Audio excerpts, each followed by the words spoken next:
Way to go, Sherrod. Yes. I was going to start by going, what is this crap? That's a good song right there. No, that's the point. Then I'm sitting here listening to this thing going, wow, I like this. So I don't even know who that is. That's Kurt Vile out of Philadelphia. Kurt Vile out of Philadelphia. What's up, Kurt? That's the Philadelphia sound. Not bad at all. Does it get any airplay anywhere? Yeah. He got a lot of fans. How old that's is that from the song? new album. I think that's either his third or fourth album, the first single off of there. All right, what's the name of the song? Pretty Pimpin'. What part of Philly? West? I You think talking South. West Philly? I'm going to go with Will Smith and say South. You're going south. South not as tough as West. Okay, how about Southwest? Southwest is pretty tough. Right on the border of each neighborhood. I would go West Philly is the worst. Then I would go Southwest, and then certainly maybe some South Philly. Yeah, West Philly is And a little Northeast action in there is not too pretty either, so. Philadelphia is just a mess. That's what you're trying to say. A little bit. Go to Kensington. You ever been through Kensington? No. Oh, boy. Really? It's some wonderful people watching. Do they have a shopping center or some shit? Shopping center in Kensington? No, maybe back in the day. They're shopping all right. Were they robbing people? No, they're shopping all right. Kurt Vile is fantastic, according to Regan, New Hampshire. People love him, man. He got a lot of good songs. I got to give it to him. Yeah, you got a lot of nodding out in the Kensington area, so they are shopping. They're doing some of that shopping. Oh, it's like a heroin type of meth? Well, certainly parts of it, yes. What's the big thing now? Yeah. Meth or heroin? Meth? I don't fucking know. You want to check my fucking arms? It's got to be I think meth is taking over heroin. You think meth is the number one? Because you can make it at home. You ain't got to grow shit. True. You can make it out of cough syrup. Cough syrup, that's it. Yeah, a couple Flintstone vitamins, crush that up. Is there any pneumonia in there? I don't yes. I'm going to go ahead and say yes. I have no idea. I'm very happy I don't know how to cook meth. That's a good thing, right? That I don't know how to cook meth there, Eric Stengel. I'm sorry, I'm Googling how to make meth. Sherrod, it's been a while. It's been a minute. Where the hell have you been? Just trying to make this racehorse thing work. Yeah? It's been going very well. I'll tell you what happened. I pretty much took August off as far as radio goes. You've been gone for the whole month. More or less. I mean, we took a lot of time in August. I'm just happy that the people are still there listening to this. I mean, if you got to pick a month to take off, it's August. That would be the best one. I would love to take September off, but you can't do that. Everyone's back in their routines. Yeah, it's back to school time. But August, man, everyone's on their 2-week vacation. If they're lucky to get 2, a lot of people just get the 1, but they're here and there for the whole month. What you do for most of the month? Just fucking sat on a goddamn beach. That's a good life. And just watched my kids. No, that's a bad life. That's nice. No fucking Send the kids drama. away. Send the kids out of there. Oh, eventually, yeah. We'll throw them in camps and stuff, and Right. then I'll just be sitting on the beach. Just chilling. That's how you want to go out, man. Nobody around. That's the way. I like my alone time. Do you? Even the wife? You got to get away from you? Yeah, even her. Sure, I like my time alone. Some quiet time. Mm-hmm. On the beach. How is Race Wars? I heard that Rachel Uchitel. Oh, yes. That's how you say her name, right? It's Uchitel. Oh, I always went with the Ook. I just go with she's fine and you can tell. She is fine. Yeah. We've been in her kids store up there on the Upper West Side on Columbus you? Avenue. Yes. What is it called? Wyatt or something like that. Wyatt Earp or Wyatt's Clothes or something. I've never been by there, but I hear good stuff. It's like designer stuff for kids. Yeah, we walked it. I don't get designer shit for my kids. Is it designer stuff for kids, Opie? I don't get designer shit for my kids, all right? Okay. They ain't not walking around with a Jordache. I don't know what's the hot thing right now. It's a Jordache? But we did Jordache. Jordache jeans. But we did walk in there once. Wyatt Lilly. Wyatt Lilly. I told you it was Wyatt something. Yep. And we just walked in because we were just wandering around on Columbus Avenue one day, and we walked in there, and I'm looking at this broad, and I'm like, holy fuck, is this broad fine? So fine. So fine. She got sexy ways about her. The movements. Yeah, absolutely. Ooh. And then she's got a few body parts that are a bit puffy. Oh. She puffed up some shit. Yeah, she did. You And talking then- about... Well, you talking about the lower? Lips, the boobs. Yeah. Seems like there might be a few other things puffed up a bit. Labia? The labia is puffed up a bit. You can see it through the pants. Can you have her? Nothing wrong when a woman puffs up things. Just a little bit. That's a little puff. I like the puff over the Botox. You can looks puff, good. but don't fucking freeze. Don't freeze that face of yours. Yeah. But I'm looking at her going, holy fuck, man, this broad is fine. She is fine. Even I even can jerk off to the mouth, like her crying pictures and 9/11 pictures. Oh. She walking around looking for that missing boyfriend. I was like, don't find him. And then, I mean, that is hot. It was hot. You guys see it in person, and then all of a sudden it hit me. I'm like, wait a minute, I think that's Tiger Woods' broad. Yeah, that's her. That's how I know her. The only one who got hit off with some cash to keep it quiet. And then we were looking around the store, and she came up, because she owns the place, and she started talking to us. And this is where I, turned it a little bit. She couldn't have been nicer. She's really, really nice. Smart, funny, nice. I don't think we bought anything because, like I said, I don't go with the designer shit. But she has nice stuff. There's the crying pictures right there. Yeah, I can pull one out today. Oh my god, Jesus, Sherrod. She's looking for a husband. I mean, who was on the 104th floor. I'm looking for a wife. Oh, no, what the hell? She seems available. Oh, look, she's got a fucking engagement ring on. She was looking for her husband to be at the time. Yeah. Missing from 2 World Trade Center, 104th floor. Yeah. And she's holding up the pictures of her and her fiance, and you could whack to that. Yeah. Oh my God. Yep, sure What can. is wrong with you? So many things, Hope.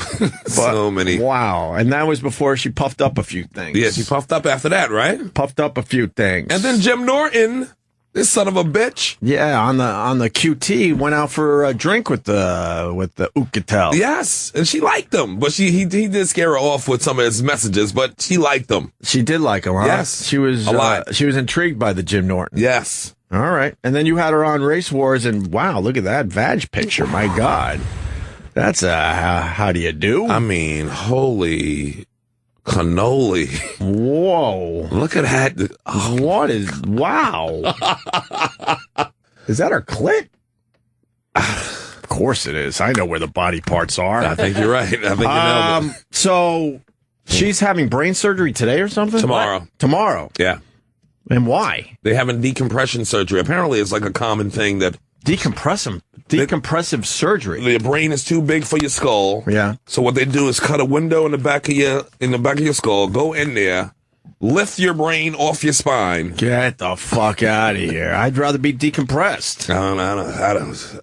I mean, all surgery or is compressed. real. I guess you'd still be compressed if you didn't have. But you get surgery. headaches and pains in your neck and shit like that. So I guess people got to get it. But yeah, it's a serious. She's gonna be in the hospital for like 5 days. And then are they gonna put the window back? Yeah, they close it up. They'll close it up all nice. They close the bay window in the back of your skull.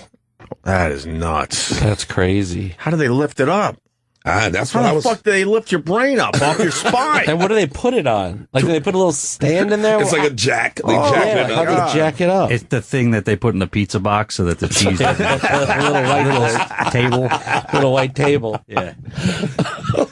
You're not ruining the show with comments like that, Eric Stengel. Look at those nips. That's the main material right there. Look at those. And a little puffy, see? A little puff. She is She was cool, though, huh? real cool. Nice. We talk about massages. Why? Because we got into it somehow, and her and Esther, cool, was talking about, it got sexy in here, man. It got real sexy. What kind of massages does she like? Well, we were talking about how we like the full body, The slide and glide? the slide and glide, the happy spill. What? The happy spill? I thought it was just called the happy ending.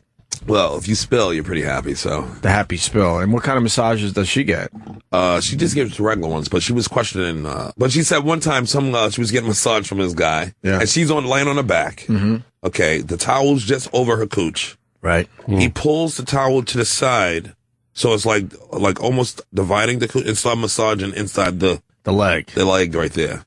Upper inner thigh. Upper inner thigh. Yeah, that's a move, right? That's a damn move. I mean, how can you be a massage therapist and not make a move on a hot girl like that? But I get confused by the whole massage thing, because if you're getting massaged, don't you want your whole body massaged? Yes. Why do they stay away from the naughty areas? Exactly. If you get all the toes, go ahead and get my balls too.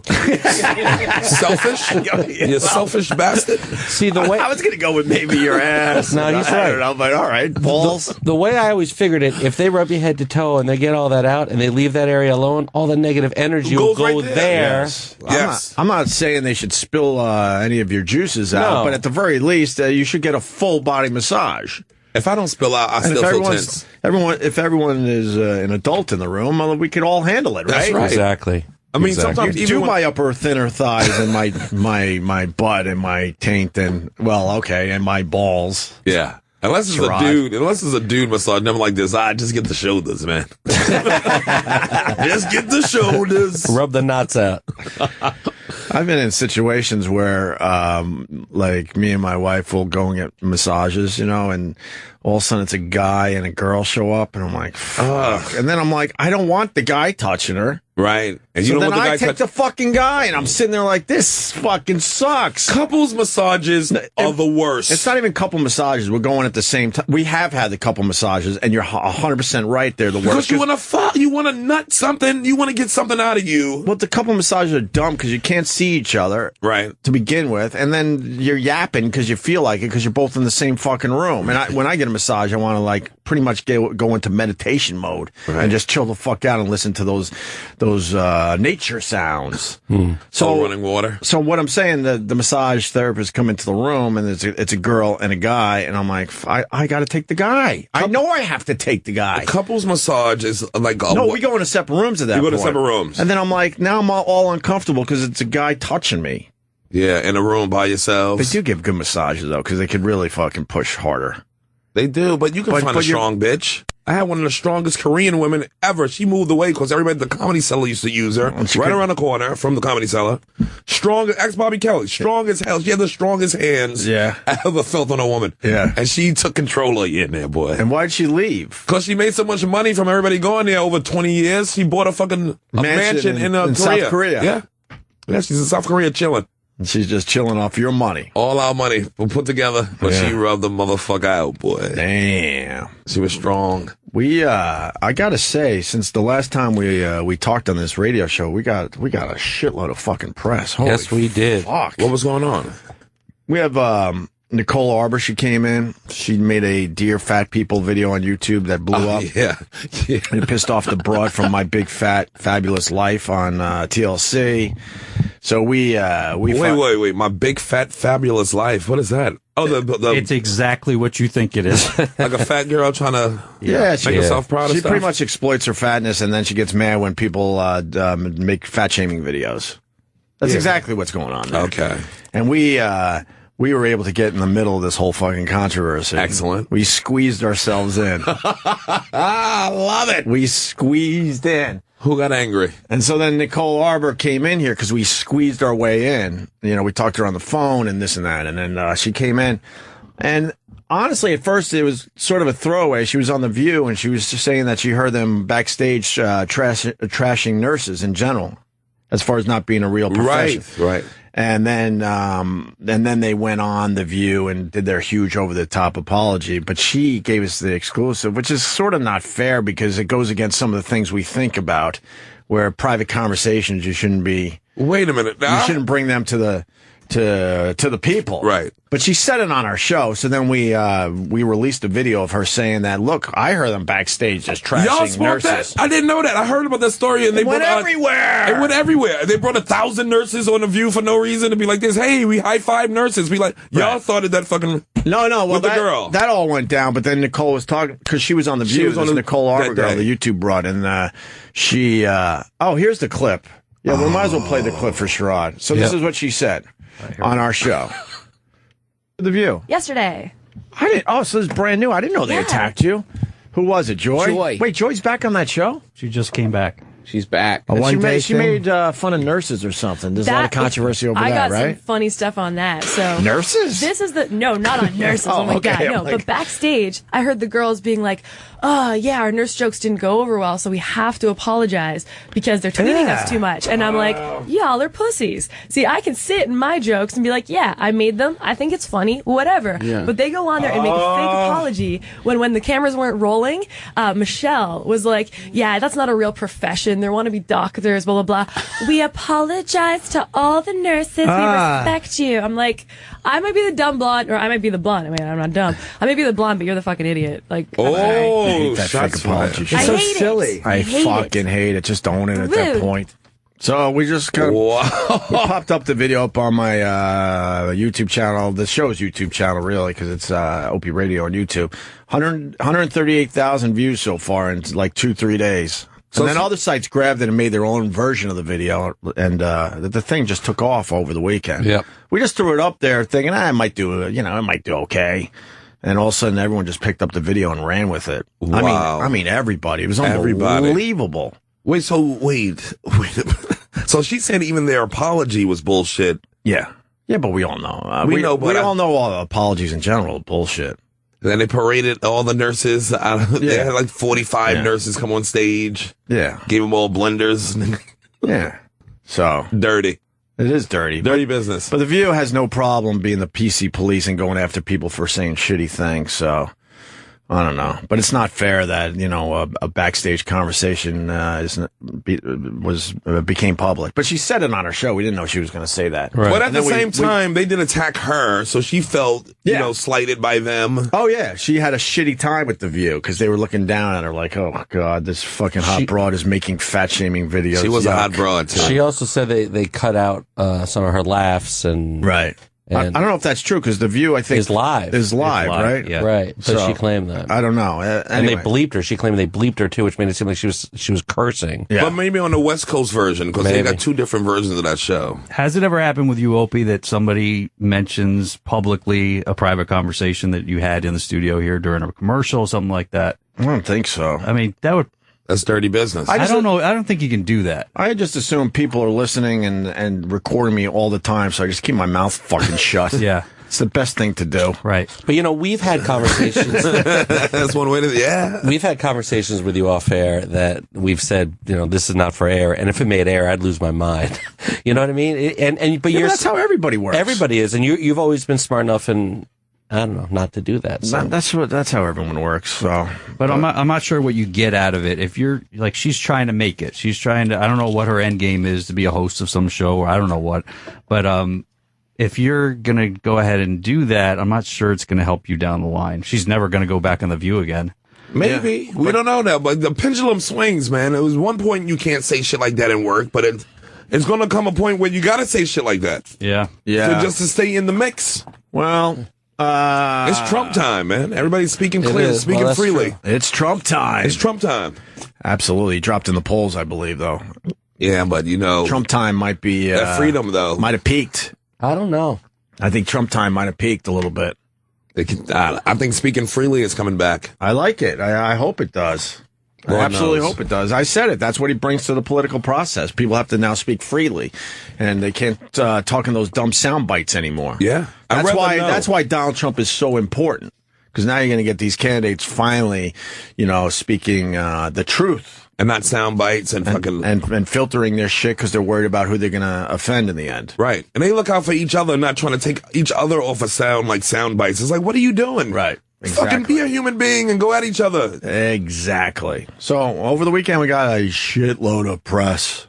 My God. Is Nicole going to be on the show again? I mean, no. What happened with that? I heard late last night that we reached out to her to, get a quick phone call in today because of all the action that happened over the weekend, and she's blown us off for Playboy Radio. Is that true? Yeah, she's blown us off for Playboy Radio. She's doing Playboy Radio today? Yep, she's doing it today. I don't see why she couldn't do both. Well, but why? Because I tweeted her with a simple, I heard you're not doing our show Monday. Why? Could you explain why?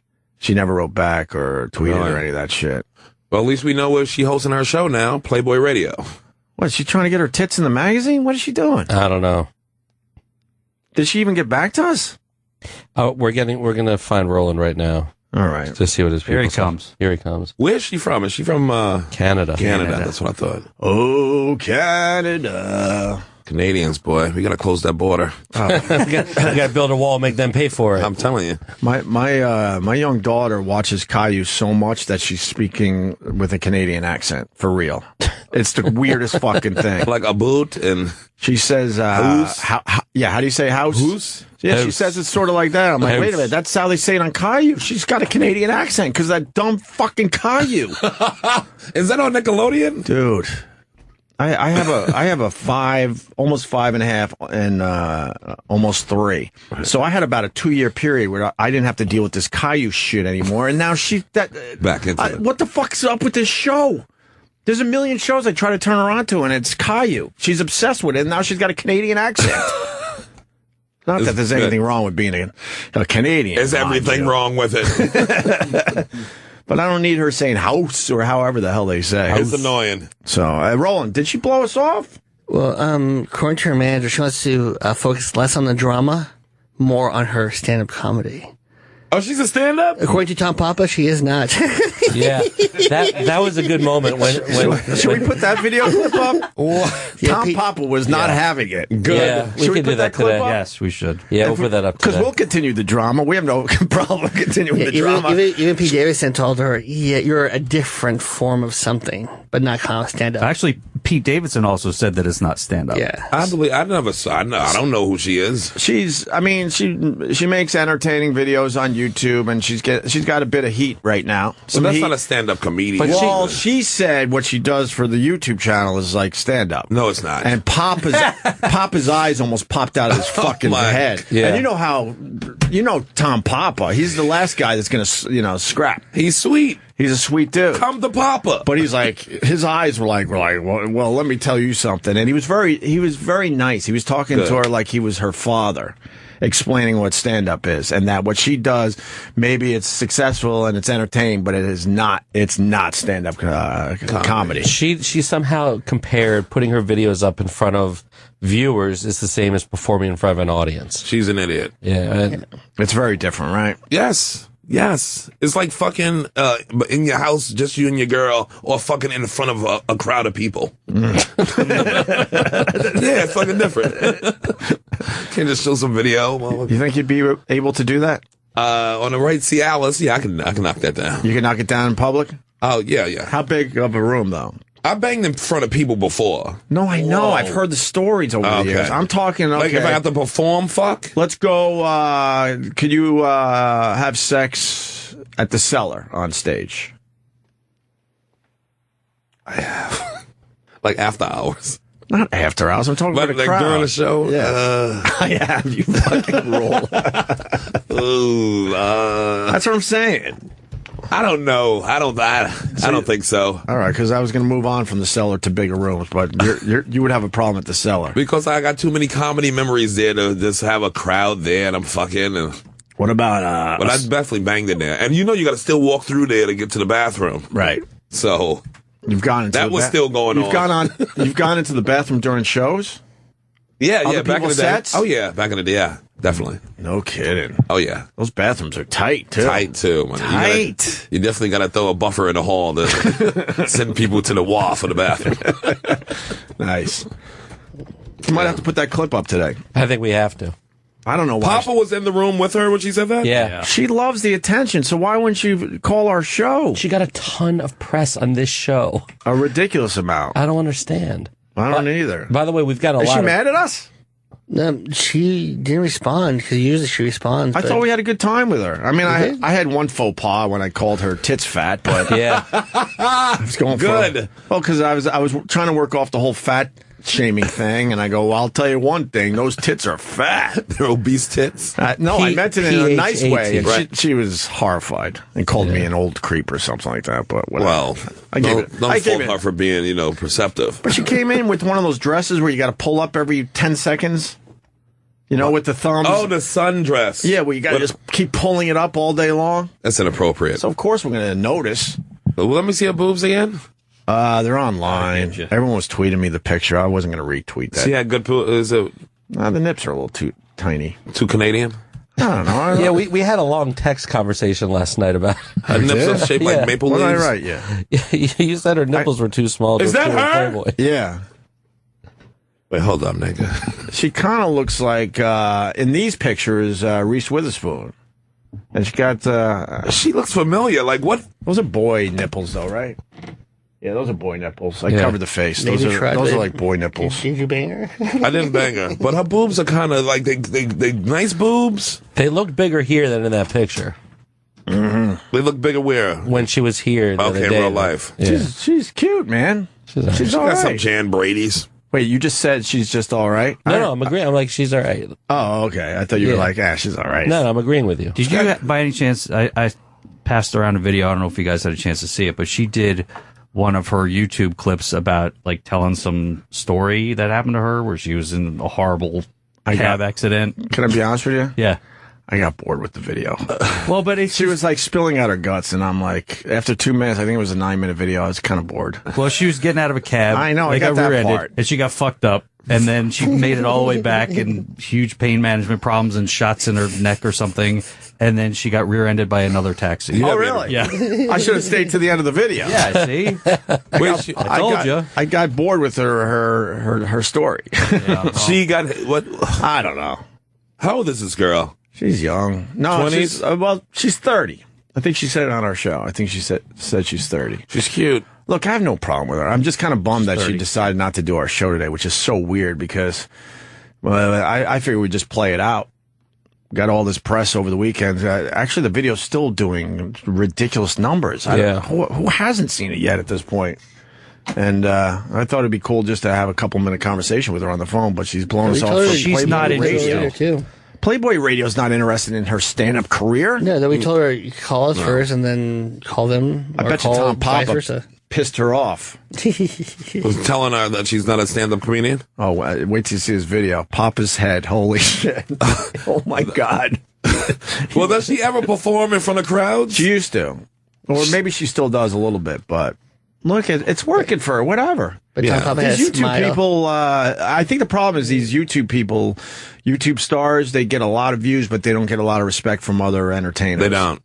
I think that's the problem. So And I then- think some of these people are trying to break through that. But there's some guy that she trashed on the show who then reached out to a bunch of people, and he wants to talk on the show and defend himself. Would she attack them? What, are we going to be like the place for the YouTube stars? I don't know, man. Let them fight. What did they fight over? If they could get me more views on my YouTube channel, fuck, let's do this. You've been getting a ton lately. We get a lot of press now. Yeah, we've had a lot of press. We had 2 big hits last week because then the comic with the fake 9/11 story. Oh, Yeah. that asshole. Yeah. We had Pete Davidson in here, and he gave his opinion on that. Pete was too busy. He went to L.A. for the Emmys, but so I will speak for him. He has moved on from that. He had a conversation with the guy, and he's cool. But that conversation made the rounds as well. Steve, that's the Steve Ranazinski. Yeah, close enough. Renizis. Yeah. Was he getting laid with the story? I don't understand why was he making the story up. Supposedly when he first moved to L.A., he kind of said it once or twice, and I think Pauly Shore heard. And then he all bad things lead back to Pauly Shore. And then he kind of was dropping it because he kind of knew that it was pretty twisted. And then he was taping something with Mark Maron. No, before that there was a Pauly Shore thing. Yeah, but Paul's nodding his head, and Paul, he kind of brings it up like, oh, and you were the one that escaped the towers on 9/11, and he's sitting there like, holy fuck. I think it was something that was being recorded live. So then he felt like he had to be all in, and then finally on Mark Maron, he tells the whole story in detail, what happened to him that day. And that part is creepy. And It's crazy. We played part of that video on our show. Was that last week too? Yeah. Holy shit. Yeah, we had a big week last week. He went into detail how he survived the towers. Detail. Oh, no. On the street, calling back up to see if his fellow employees were okay. He was on the street. He got out of the towers. He watched the towers collapse. He got in a cab, and the cabbie's like, where are you going? He's like, Brooklyn. And the cabbie's like, that's going to be $500. So now he's trashing cabbies, saying they were taking advantage of people on 9/11 by overcharging them. So he told the cabbie, fuck it, I'm not paying $500 to go to Brooklyn. So then he walked across the bridge with the people. A lot of detail. No, he did not have detail like that. There was me, Jim detail. Norton, and Pete Davidson are sitting here listening to the Mark Maron audio, and we're like, holy fuck, it was creepy. And then Pete said some things because, Pete lost his dad on 9/11. Stop, Brad. But like I said, Pete's over. I mean, over as far as this whole thing goes. Yeah. They talked and stuff, but it just seemed like the dumbest thing to lie about. He had details about what floor he was on, and it turns out that was a Merrill Lynch or whatever, didn't have offices on the floor he said. yes. Like on the 54th floor. He was like, I was on a 211th floor when it happened. I was just looking out the window. It was really crazy. So here's the Pauly Shore moment that, and this is where Steve went, oh, fuck, I got to go with this thing. I mean, it's his fault to begin with because he mentioned it in the first place. But then, how I heard it, he was dropping this whole thing, and then Pauly Shore brought it back up. Good for Pauly. And then he's like, "Well, now I got to go with this thing, and I better get my story straight." So he had a whole fucking detailed story to tell. Have you ever been caught in a lie like that, like an awful lie, where you have to lie more to fucking make the lie? I think. I mean, I think everyone lies. But not about surviving 9/11. Oh, no. I was trying to think of my biggest lie. And I can't think of anything. I have to keep some, like, cheating lie. Like, I have to fake, like, a story and keep the story going for, like, a year just to get away from cheating on my girlfriend in college. Oh, wow. Like, I had to make sure I had to keep refreshing the story. Right. It's exhausting. That's a hell of a way to live. It's the worst way to live. Did you get away with it? I got away. Well, no, I got busted. I got busted because, I got red-handed. Was it a relief? Yes. It kind of was, right? Poor man's vacation. Her finding out everything. Really? All right, let's go to this clip. This is the Pauly Shore thing that I have not heard yet. But this is what really made Steve go, oh, fuck, I got to go with this story. That insane, you guys? Yeah. This guy was in the second tower of 9/11. Yeah. This isn't like we're doing some joke or this is like real, right? And then the first tower got hit by a plane, and we felt it in the second tower. Wow. And where was she? she was what I thought. She worked on the 24th floor, the same tower. And I didn't know if she was into work yet because I left before her. So I went downstairs to see what's going on. I walk outside, I see the fire and everything, and then I watched the second plane hit the second tower. Like from your tower. You hear it. You're like, Yep. Oh, wait, did he drag his wife into it? Yeah. That was his girlfriend at the time. And then was that their kid that she's rocking to sleep? So he dragged the baby into the fucking lie, too? And she knows he's lying at that point. But he felt like he just had to go with it because Pauly put him on the spot. Is this a longer version of it? Yeah, I'll track it down. That means we got to listen to Pauly Shore talk for 3 minutes. We have to buy it. We're not buying it. I'm not buying it. We're not buying a Pauly Shore clip. Are you kidding me? Wow. So, with that said, Nicole Arbour will not be on the show today, right, Roland? No. You failed us, didn't you? Know. These people, I don't know what happens to them. Buy me breakfast. We had a good time, get a lot of press. Maybe she believes that she brought the press. Like, she brought the heat to the show. Oh, sure she did. She's in charge of it. Yeah, I'm not taking credit for it. Not really, because you got to give her that medium to fucking be able to spread it out. Yeah, we were just having an interview, and then you never know when this shit hits. Right. And then you pop videos up, and all of a sudden, one of these things hit. We didn't even work that video. There are times we work our videos, absolutely. We're like, holy fuck, Bruce Dickinson's talking about his cancer and his recovery. Maybe we should push this out a little bit. Yes, of course. That one we didn't even push. We just throw it up there. That was kind of interesting. She's trashing the View people. And then boom. Boom. I mean, boom. We weren't even sure we were going to put the clip up. Young Paul here, who's helping us out with the video element. Paulo. With the 3-camera shoot and the editing skills. New video producer. He texted me, not texted, because I didn't give you my phone number yet.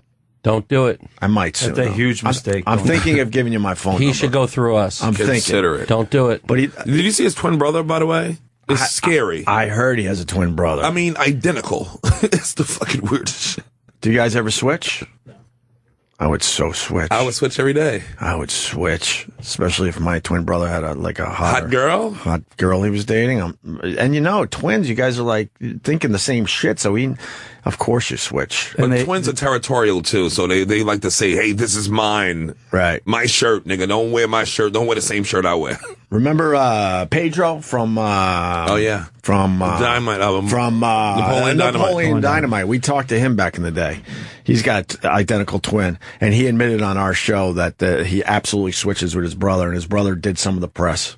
I believe that. Because he was getting bored, and his brother was not as successful as him, so they did some switching. And that's got to be annoying if your brother's Napoleon Dynamite actor, Right. and you just some dude working at Kinko's, Yeah. and people come in there like, yo, you Napoleon Dynamite. Yeah. That's going to ruin your whole life. The guy was famous for about a year or two, and he admitted that he switches with his brother, and his brother did some of the press. It's probably some of the who gives. Where's that dude now? He had a couple of big movies. He had that Will Ferrell. Didn't they have that skating movie, Balls of Ice or some shit? Jeez, I don't know. I don't know what movies he did after Napoleon Dynamite. I'd have to look that up. But anyway, Paul DM'd me. He goes, hey, man, what about this Nicole Arbour video with The View? And I'm like, because we usually talk about, maybe we should put this up on the channel, but whatever. Now I'm getting into the boring shit of how a radio show works. But we didn't really think about it. And then he said, well, I got this video clip of her talking about The View and trashing. And I'm like, all right, yeah, let's just put it up there for the people. And boom. You never know. All right. I think The View's on his last legs, by the way. They're trying. They're trying to keep it going. They look like they're trying. And whenever you're trying in front of other adults, it's embarrassing.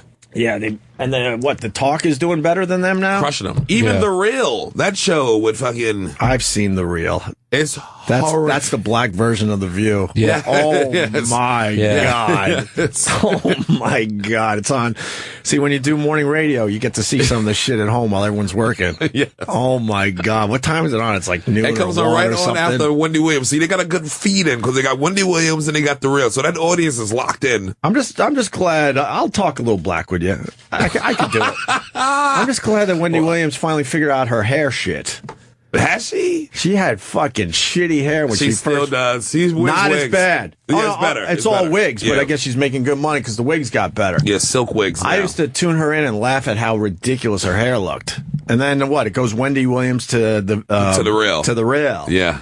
And it's that broad from the Braxtons. It's the Braxton broad. What's her name? Tamar Braxton. And then you got one of the fucking sister girls. Yes. And then you got the fat one that has no problem making fun of herself. Oh, yes. What is that, Lonnie? Lonnie. Patrice gave me has some good stories about Lonnie. Really? Yeah. It looks like Patrice in a pink sweater.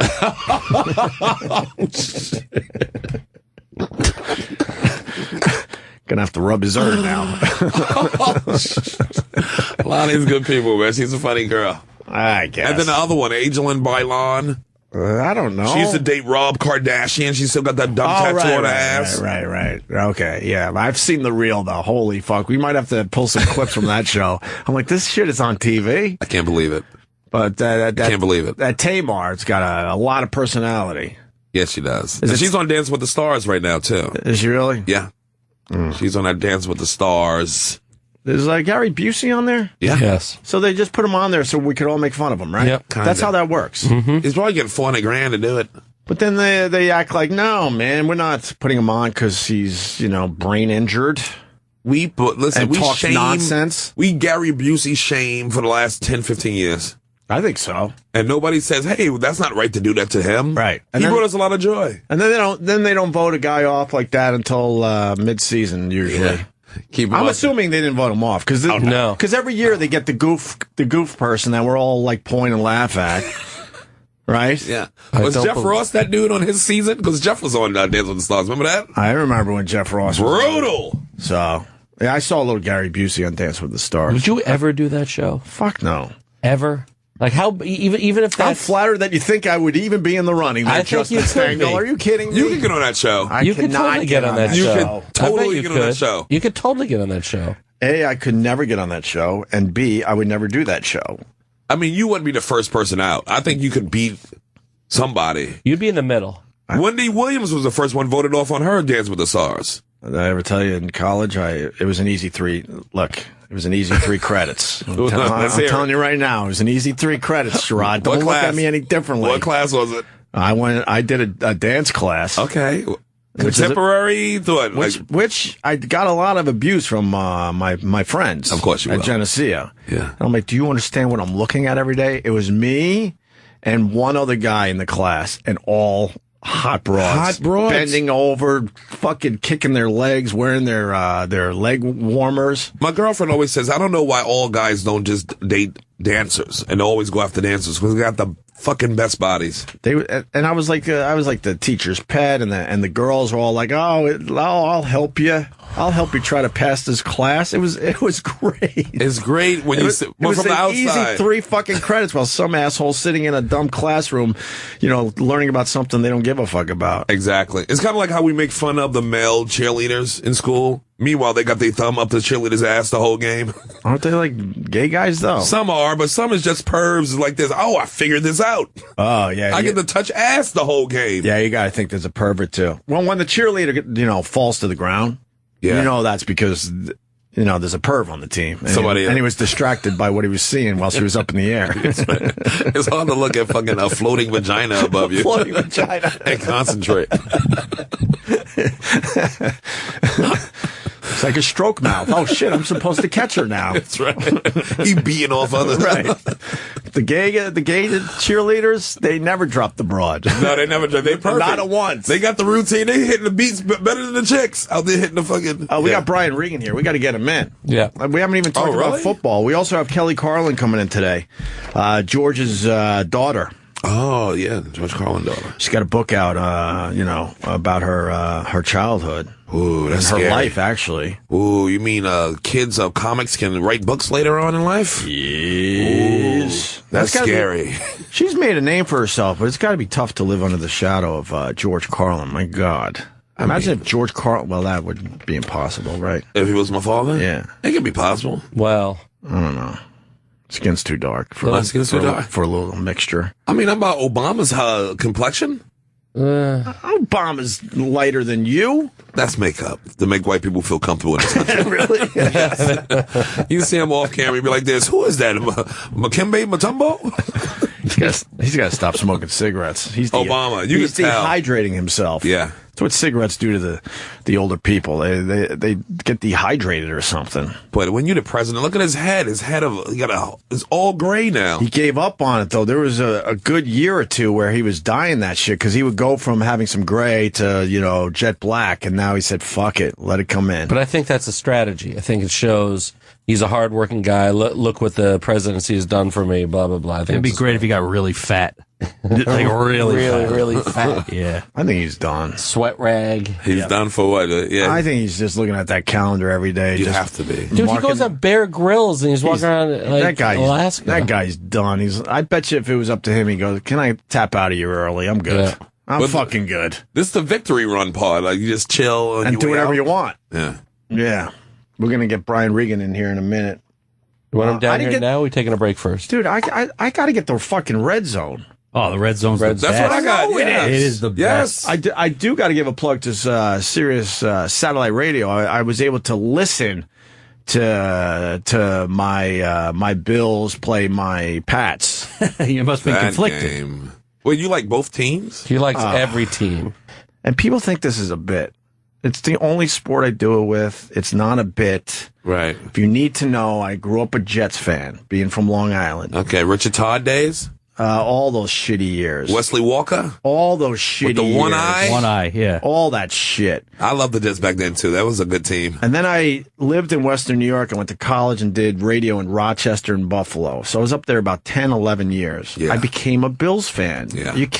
That's all they do up there is eat chicken wings and root for the Bills. Yeah. They barely root for the Sabres, but they're all in with the Bills. What happened with the Bills city this weekend? shuts the Bills and the Pats. They lost. But I thought it was going to be a better game. It was a better game. It was. What was at the end, they came back 40 to 32. 40 to 32. It seemed like the Bills were playing catch up the whole second half. They were. The Pats definitely outplayed them. So I became a Bills fan because of my time in Western New York. Still a Jets fan, but now Bills. I get it. Wasn't home for about 11 years. I get it. Except for like Thanksgiving and Christmas and maybe a week in the summer. That was it.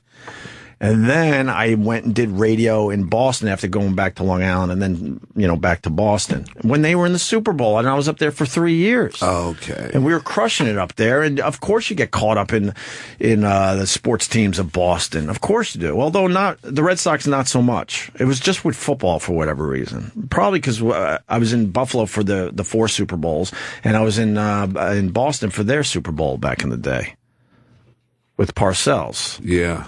So wait, Buffalo 4 Super Bowls. That's right. 4 in a row. 4 in a fucking row, and not one win. 0-4 in a row. That's what gave Jim Kelly the cancer.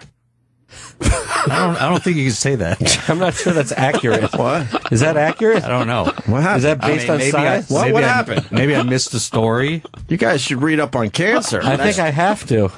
Stress will fucking cause cancer. Yeah. I'm 4 in a row? I forgot about that. Let it be known, I love Jim Kelly, and I couldn't be happier that he's doing very well. It's an Opie Radio exclusive. I couldn't be happier that he's doing very well. But is he still up there in Buffalo? But I mean, at the very least, man, that guy hasn't slept in a long fucking time. Who did they lose to those years? The Giants, the Cowboys. Yeah. Help me out, people. I don't even remember anymore, all of them. But that guy hasn't had a good night's sleep in years. You can't go to bed at night knowing you went to 4 Super Bowls and didn't win one. In a row? In a row. The Scott Norwood missed kick. Yes. They lost to the Giants. God, that's right. Giants, Washington, Dallas. Yeah. Was it Dallas?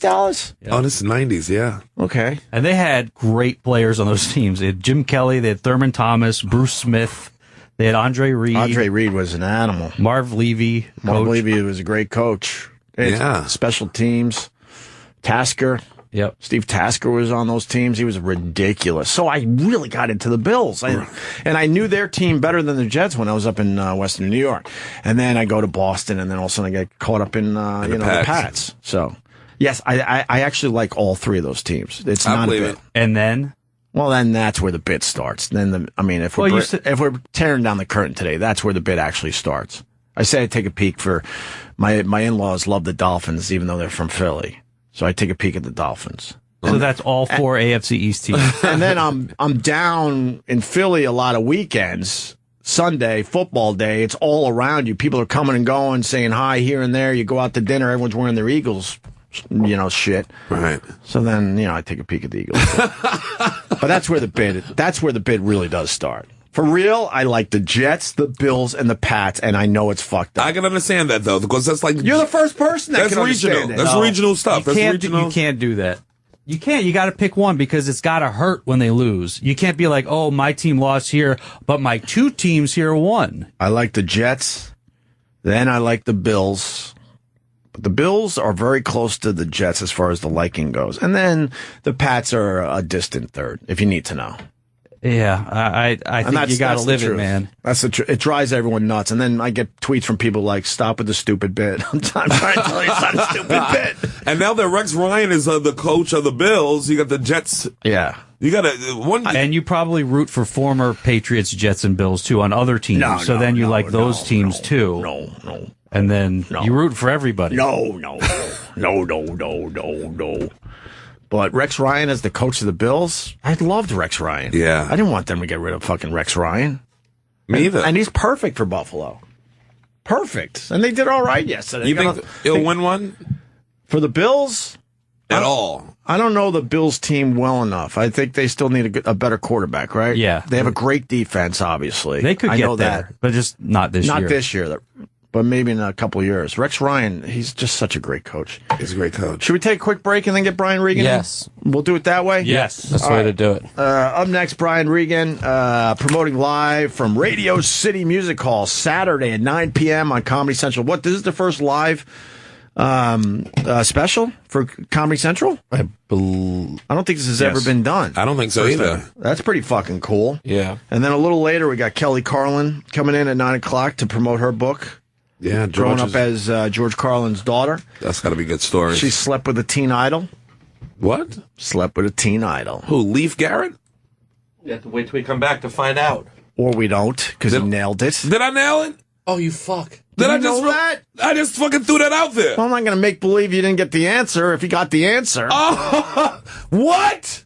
What'd I win? Some headphones? You had to have known. Why would I know that? I just threw out a fucking 70s fucking... Oh, my God. Good thing she wasn't in the convertible with him. And guess where it happened? Where? Farrah Fawcett's house. Wow. What? Yeah. Damn. Oh, I got to hear the story. Oh, this is a jump off. What? How'd you nail it? That was the big tease going into the break. Did I really? Get the fuck out of here. Yes, you nailed it. You nailed it. So, and what are you promoting, Sherrod? I don't know. I'm all right, then go I'll be in weekend. I'll be in the town all weekend. Race Wars. Yes, there you go. New time for Race Wars. Yes, 7 to 9. 7 to 9. This week's guest, Leif Garrett. Leif Garrett. And you got an Emmy Award winner on your show now. Oh, that's right. Kurt won the Emmy last night. Kurt won an Emmy for the Amy Schumer show. For writing on Amy Schumer's show. On that stage, looking all proud and shit. He tried to play like he didn't want it last year and came back and was like, I really want it. I was like, nigga, you'll get it. Kurt Metzger won a fucking Emmy last night. Won an Emmy. He looked big and doofy on that stage, didn't he? Yeah, we got some clips from the Emmys, right? We can maybe get to. He squeezed all that torso into a fucking tuxedo. Yeah, he did. And then we'll also talk some more football and Donald Trump and other shit. Stay there. We're back with Opie and Jim. Yeah, let's get Brian Regan in here. We're very, very busy. My God, we got Sherrod Small in studio. Oh, yes. Just killing it in the first hour. Good times in here. And now we got Brian Regan. Oh, here we go. Make it Brian Regan. Here we go. Hey, everybody. We didn't mean to make you wait, Brian. I apologize ahead of time, but... That's just good. I wasn't sure if you wanted in on the conversation we were having before you got here. Talking about Rachel Uchitel's brain surgery. Yeah. You know who Rachel Uchitel is? She just had brain surgery, right? It's tomorrow. She is one of Tiger Woods' broads from back in the day. She was the hottest. I think she was the hottest one. She was the one that he was loving. That's why he hit her off. Yeah, she was all right. She was more than a Perkins waitress. She had a little more to her than the rest of the broads that Tiger was with. And Sherrod knows her well. Yeah. She's having brain surgery. Yeah. To lift her brain off her spine, Brian. Decompression. No. Okay. No. Sounds like she's in a difficult situation. I don't want to just be, slamming. Ha! No, good for her. Get the thing off your spine. I'm just amazed that... By the way, Sherrod, I enjoy you on Red Eye. Thank you. I see you from time to time on that. Time to time. This guy is on every TV show and every radio show. This Sherrod Small gets around. No, we just couldn't believe that this surgery was something that happened. So what? We're not making fun of her. They said it's like a common thing. It's like a 1 out of 1,000 people have to get it. They lift your brain off your spine to stop the pressure from you. So they make a little window in the back of your head. Yeah, he said it's a little window, and then they go in there and they actually lift your brain off your spine. Yeah. It's so weird because I have a 5-minute chunk about lifting brains off spines. So this is like perfect that we're going into this. It leads right into my thing, my brain lifting off spine chunk. You should start your Radio City Music Hall off with it when you're live on Comedy Central. Well, I hope she does well. I don't. Oh, of course we hope. I don't know if there's a specific card for that. Like, is there a specific Hallmark card? I hear your spine is getting heavy. Yeah, heavy. And my heart is heavy knowing that. So I hope our spirits are lifted like your brain. Hallmark would go into that business if more people had to have this surgery done. Yeah, but if it's just 2 out of 10 million, it's not really worth making a bunch of cards. Those greeting cards are going to be a bit dusty. Yeah, exactly. They're in the back. Right. They do have some weird greeting cards these days, though. They got everything covered. Oh, they got everything. You can make them right there, so you can make them in the Hallmark store by yourself and type it on, and they'll come out as the card. And you know what's great is that Hallmark is still willing to take the money. You go in and you create the whole thing and then somehow pay them. Boy, somebody came up with a great idea at Hallmark. Why don't we stop paying people to come up with stuff and let it's like when the fast food places started getting people to clean their own tables. Yeah, make your own pizza. Yeah, make your own pizza. Come up with your own ideas at Hallmark. Wow. You're right. At that point, you should just stay home with your markers and a piece of paper. I don't think the women appreciate that, too, when you make a homemade card. I think they like that. You get a piece of construction paper, you bend it in half, and you put, happy day. Yes. Happy day to you. Yes. It's more thoughtful than just, pulling something at random out of the rack. Oh, no.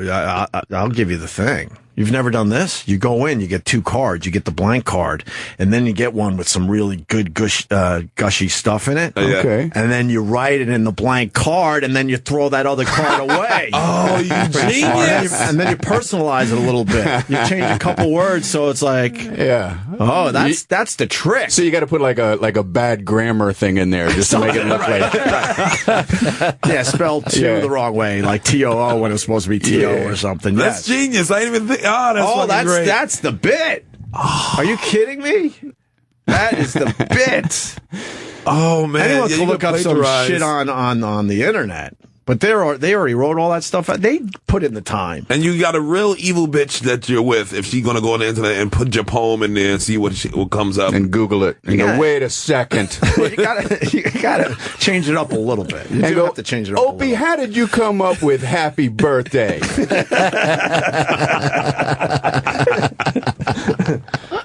Brian, we're very excited for you. I want to get the plug in. Live from Radio City Music Hall, Saturday at 9 p.m. on Comedy Central. We were trying to think. This is the first time Comedy Central is doing it live, right? That is correct. Are you a little nervous, Brian? I feel great, actually. Good for you. It's going to be, extra fun and different and all that. But I pitched this to them, and they were very cool and said, yes, let's do it. Nice. Are you going to sneak some curses in there just to mess up people?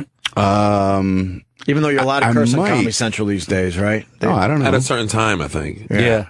Really? Mm-hmm. Yeah. I mean, I don't do that anyway, but I know you don't. But how great would it be that you've decided, like, your whole career is building up to this moment where you bring out your real, like, fuck shit ass. It's Brian Regan, niggas.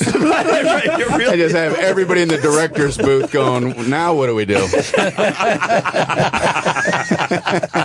we didn't think of this. It's a set you've been sitting on for 20 years. 20 years. It's been in a vault. It's like, is that Tracy Morgan or Brian Regan? Who is this guy? Oh, man. How funny live, would that be? That'd be great. Yeah. But I guess this is the same to you because live comedy, we still do it live anyway. Exactly. That's what's... You're right. We do a live show every time we do stand-up. Yeah. So this just happens to be, with some cameras there and maybe a handful of viewers checking it out. That is amazing. awesome. That's going to be great. I want to go. I think I'm going to go check this out. And love to have you, man. What time is the show? What time is 9 it? o'clock. 9 o'clock. Saturday night at Radio City Music Hall and on Comedy Central at 9 o'clock. Correct. Now, I've never been in there. Have you guys ever been in that venue? Yeah, I've been in there. Yeah. Who did I see there? Russell, which one did I see? Russell Peters. Oh, Russell Peters there, yeah. Holy Yeah, he can. Can I say fuck in front of you, Brian? Yeah. Okay. Holy fuck. I heard that word once, and I can handle it. I was walking by a dark alley late at night, and I heard somebody in the alley say that word. Mumble that word? Yeah. Yeah. And it made me uncomfortable, but But you're okay with it. I'm okay. I'm okay. So that was the second time, right there. right. Justin and I saw Charlie Sheen there at Radio City Music Hall. Oh, you went to that? Was Yes, we did. one of the greatest nights of my life. Yeah. It was What? fantastic. What do It you was mean, Charlie fantastic. Sheen? I remember you guys were live tweeting, and Yeah. I believe I got a few text messages that night from you guys. It was total meltdown, great theater. He was looking for fights. People were screaming. It was great. Was that one of the first shows that he did? It was like in the middle. Yeah, it was in the middle. In the okay. middle. So we went to tweet jokes, but then we realized it was nothing funny. We were just tweeting actual things that happened.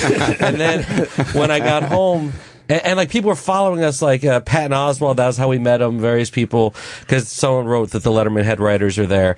And when I got home, Emilio Estevez tweeted me and wanted, I didn't know him, and he wanted me to contact him. He said, my mother was reading your tweets and is very upset. Is Charlie okay? And I'm like, I don't know, Mr. Estevez.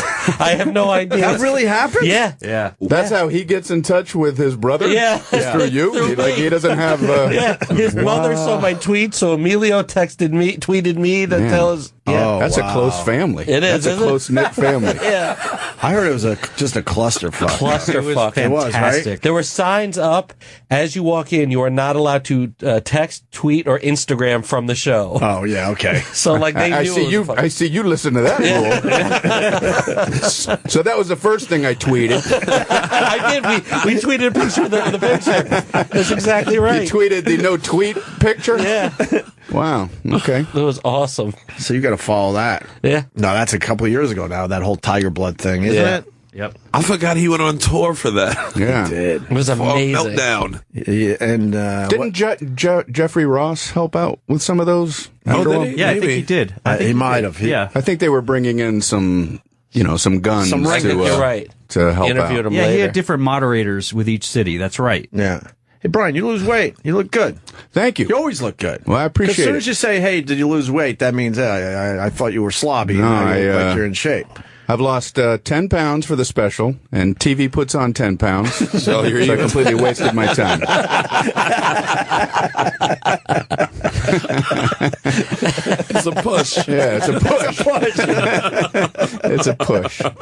So you're starving right now. You Yeah. can't wait to eat Saturday. Oh, no, believe me, Saturday night, 10 p.m., Right. Ray's sausage, pepperoni, extra cheese, large pizza. I'm letting myself go. Good for you. The next time I come in here, you're gonna say, "Hey, you been putting on weight?" Brian looks TV ready, though. You look TV ready. Yeah, I've been putting a lot into this, man. Yeah. It's a big thing. I'm excited about it, and I've been on the treadmill. I got in last night at a hotel, went down to the treadmill at midnight. Wow. Yeah, It's dedication. yeah. And there was a guy down there like cleaning with a cloth, cleaning the treadmills on either side of me. It was very strange. Wait, that was you? Oh, so you got the night. I gotta gig. work, Hey, Brian. man. Why does he have to clean the treadmills around Brian Regan? Well, that's what I was wondering. Like, it was like awkwardly close. That was an offer. He was offering you something. Yeah, it was awkwardly close. He's just wiping down handles on treadmills, and I'm there. There's 30 treadmills in here, and you're Oh, cleaning the one to my. Make sure this is shining. So anyway, Catching each droplet of sweat as Brian is trying to get a few minutes on the treadmill. Right. yes, he actually started toweling off my chin and my neck. I'm like, wow, this is kind of you. Well, if you're in a workout room at midnight in New York City, you're going to get fucked. Brian, maybe the guy didn't even work there. Yeah. Maybe he was just, That's his thing. Brian, do you like going to gyms? No. You hate it, right? Well, I mean, I do it because you have to do it. You know what I mean? Yes. Yeah, I don't wake up in the morning and go, oh, man, I'm hitting a gym today. I was hoping to go old school and get some of your gym material. Oh, I'm sorry. No, you don't Ask have him to. again. Ask him again. No, that's I'm so bad. I don't even know when you're throwing me a softball. Perfect softball, and I go, no. Isn't the rule of comedy you never deny? And ask me another question, I'll say no to that too. All right. Well, I do. You ever say you two at the wrong time? No, I don't. I made that mistake years ago, but not anymore. Have you ever eaten Pop-Tarts? I don't know, just throwing that out there. No, I've never had Pop-Tarts. The U2 thing that, It's done amazing. that joke. But about 6 months ago, I was at an airport, and I did it. It's like my joke. I've been doing it for years, and I went up to the check-in woman, and she gave me the ticket thing, and she said, have a nice flight. And I said, you too. And then I realized this is my bit, And I said to her, oh, that was stupid. And she said, oh, don't worry. People do that all the time. And I said, you don't understand. If anybody shouldn't be making this mistake, it's me. I bought a house off that joke. You don't understand, lady. Anyway. A brilliant bit, the U2. No, getting back to the gym, one of your old routines where you talk about some of these machines.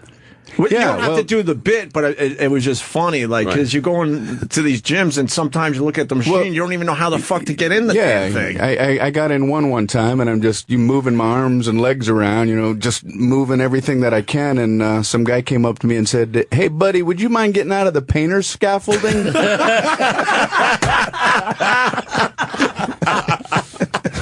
I'm sorry. They always have a big giant guy showing you around. It's very intimidating, you know? Oh, you're thinking of joining here? Follow him. And you're like, you got your hand up. You're holding like you're a little monkey being walked around. Where are we going, Thunder? And they give you a clipboard. Can you feel like more of a weirdo walking around in a health club with a clipboard, and you're supposed to be checking off things as I see them? Oh, there's that thing. Check. There's that thing. Check. Please don't give me a clipboard, man. The clipboard lasts maybe 2 workouts, maybe, and then you throw that shit away. Who needs it? Yeah. And then when you go up to the rack of plates, and don't you feel weird when you got to like move the pin? Like you got to move it like 9 different holes to get to the level that you can do. And I can handle like 2 plates, you know, and I'm moving it from like a 15 plate guy down to a 2 plate guy, and I'm going clank, clank, clank. I'm the 2 plate guy. Clank. Who wants to spot me? So true. Oh, good God Almighty. When I know someone's waiting for the machine, I'll always sneak that pin down to a heavier weight real quick. So they'll think that you were on it. Yes, absolutely, man. You got to get that edge wherever you can. That's why I don't like gyms. That's why I'd rather just go out and work out in the park and away from prying eyes. I'd rather be out in the air trying to get some exercise in. In my gym, we got the trainers with the fucking beer bellies. In your gym? And I'm like, why would I train with you? Maybe he's an old school boxing trainer. They're all smoking and fat. It doesn't look that way. I'm That's like, disturbing. I don't know. I think you should be in shape if you're going to work at a gym training people. You think that's more of that PC stuff? Anyone can be a trainer? You can't fucking gym shame him. True. He wants to teach as a fat boy. Hey, Brian, what do you think of Donald Trump? Wow. I know that's a complete left turn, and I apologize. I don't know why. I don't know why anyone would want that job, to be president of the United States. Can you imagine being awakened every morning like this? Problems. All kinds of problems. Why would somebody seek that out? So, if he wants to fix them, let him fix them. Do you think the president ever... If he wants to fix the problems.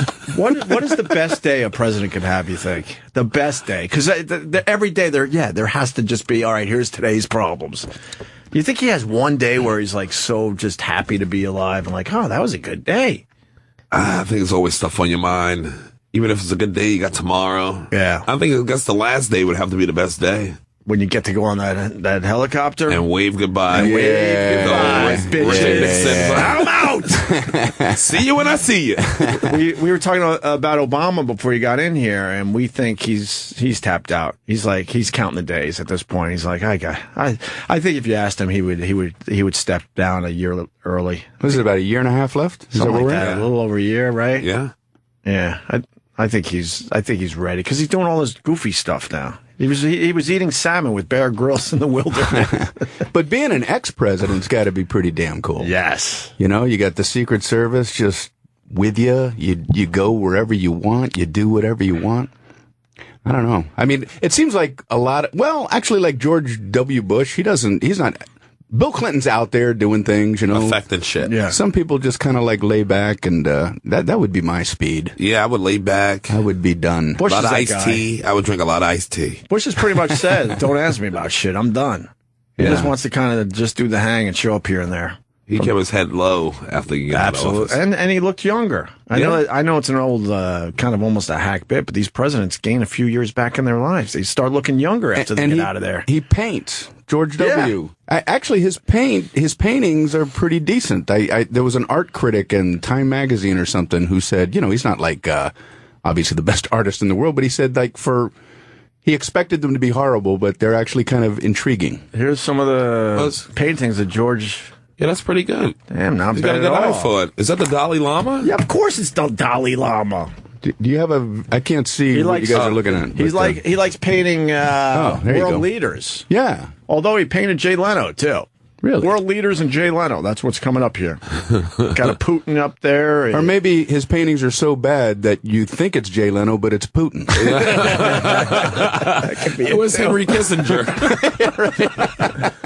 They're not bad. Yeah, they're not bad, right? Look at the Japanese ambassador. I mean, that was pretty good. He's got a little thing going. I wouldn't mind having a George W. Bush on my wall. Absolutely. He probably makes a lot of money off this. No. What are you kidding me? He signs it, the next president? It'd be I don't great, think like he's if selling it, though. If he just puts him out at a flea market, and just sits there. It's in the farmer's market. Yeah, people walking by. Where do I know this guy from? I've seen this guy. This is the creepiest. He's painting a dog there. This is right? the creepiest one. That is so non-presidential. No, he's just painting a dog Painting in his, fluffy dogs. in his art studio. Hypoallergenic dogs is his thing. He paints those. That's But the how future cool for is all of that? us. That's cool. In that, he had to worry about the heaviest duty stuff for 8 years? He got reelected, right? Yeah. Yeah. And then now he can paint white dogs. White fluffy dogs that won't make you sneeze. It's got to be a blessing.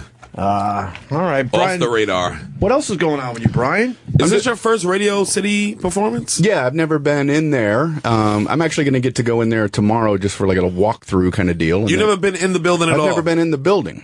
I lived in New York City for 8 years. I never saw a show there. I've never even been in there. And the first time you go in there, you're going to tape what you do and send it out to the world. You think you would have got in there before agreeing. I know. Know the fire exits. Yeah. Maybe taking a show before. Yeah, do you know the address? It's sort of like, getting married to somebody you've never met before. But yeah, so that'll be Saturday. I'm also doing Fallon Wednesday night. Okay. And the Today Show Friday. Nice. Very cool. I'm doing all kinds of stuff. I don't know if you know this, but you have a huge following of 10-year-old kids. I did not know that. My daughter, I have a 10-year-old and an 8-year-old. They see all of the stick figure animations on YouTube of your comedy. So Brian and the Spelling Bee has gone all around their school over and over over again, and they quote it word for word. Wow. And I'm that is, and I'm like, I would assume Brian's not getting any money for this. It's on YouTube. Are you responsible for the stick figures? No. Animations? No. Do you know anything about them? I saw one once. I don't like to watch them because I have my own pictures in my head of what it is. The bits are supposed to be, But I'm glad people like them, and I'm glad your daughter and her friends like it. They know it word for word. And I said, this guy is a comedian. He's great. We knew him we worked on Letterman. We saw you there forever. And so we started introducing them to your actual comedy through that little animated Well, thing. thank you. I appreciate that. Wait, is this the first time you're doing Fallon? Yes.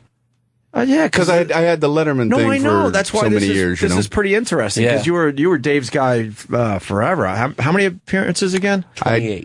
28 appearanrances. Yeah. Now that Letterman's off the air, Dave loved you too.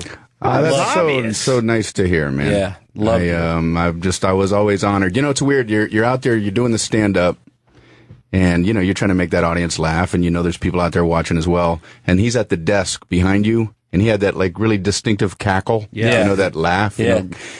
And when I would hear him laugh, I almost wanted to stop and go, folks, I could care less about the rest of you. That guy back there is laughing, and I feel like I was just knighted.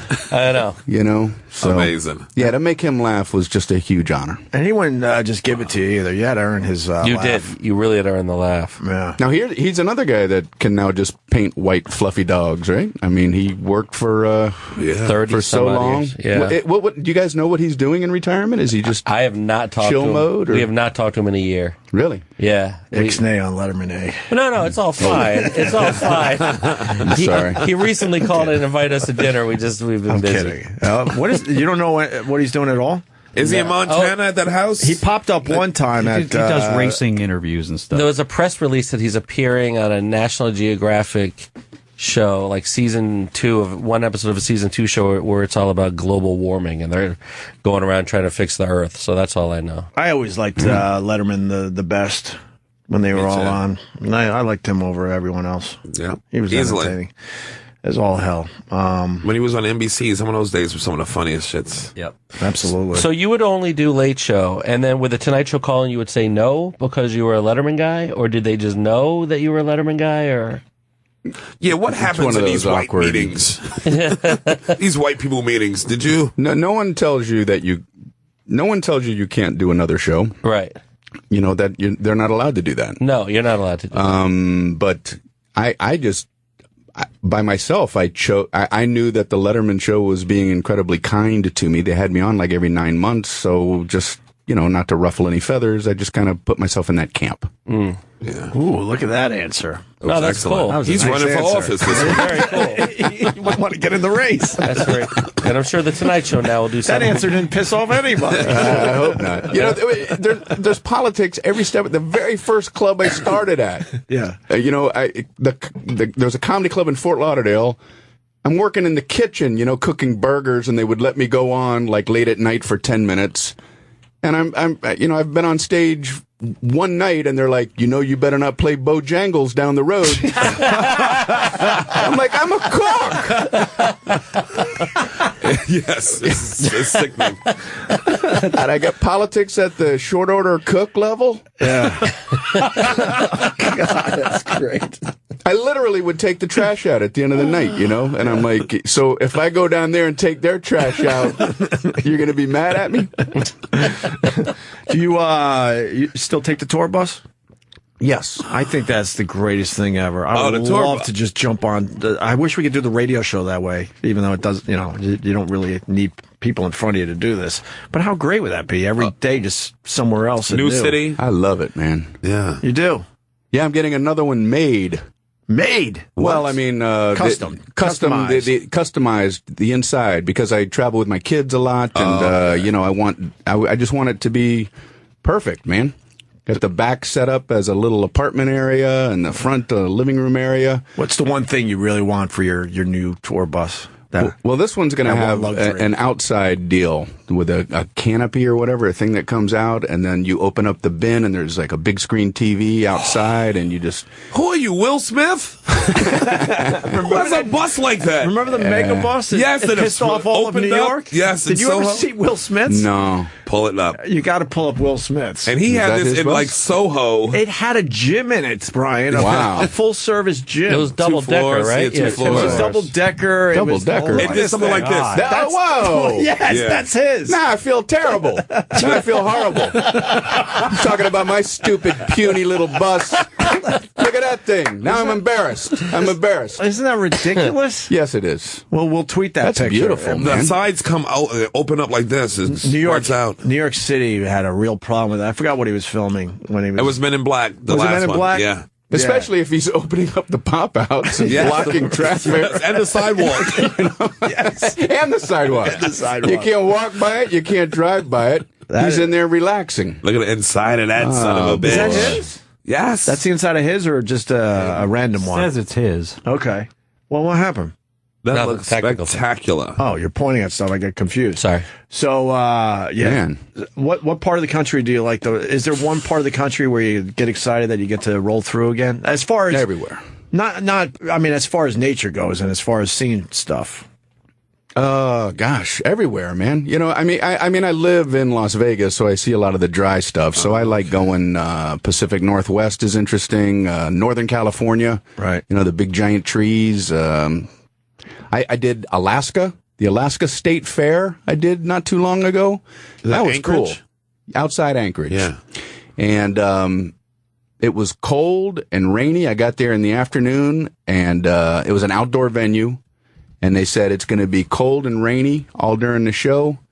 No one's leaving. Like, they take tremendous pride, in handling the weather. Right. So it was amazing. I'm on stage. The stage part was covered. The audience, they're just being rained on, and they're just looking at you like, thanks for coming. Wow. Thanks for coming amazing. here. That's pretty cool. Great audience, man. It was just a lot of fun. People that live in those climates, Wow. they just keep going. I lived in Buffalo for a few years, and those snowstorms and blizzards didn't stop anyone. It was unbelievable. They just know how to deal with They're that. accustomed to it. They are, yeah. I remember going to a show in Syracuse, New York. I believe the club was Wise Guys. And I have relatives who live near there, and they were driving me on a Saturday night through a blizzard. I mean, like the snow was going left to right across the windshield. And I remember thinking, there's not going to be any show here. This is like absurd. And then you pull into the parking lot, packed. Yeah. You know, I think the further north you get, the more people it means nothing to them. They know how to drive in it. Yeah. Simple as that. The trees. I saw the trees a few years back in Northern California. Oh, my God. Yeah.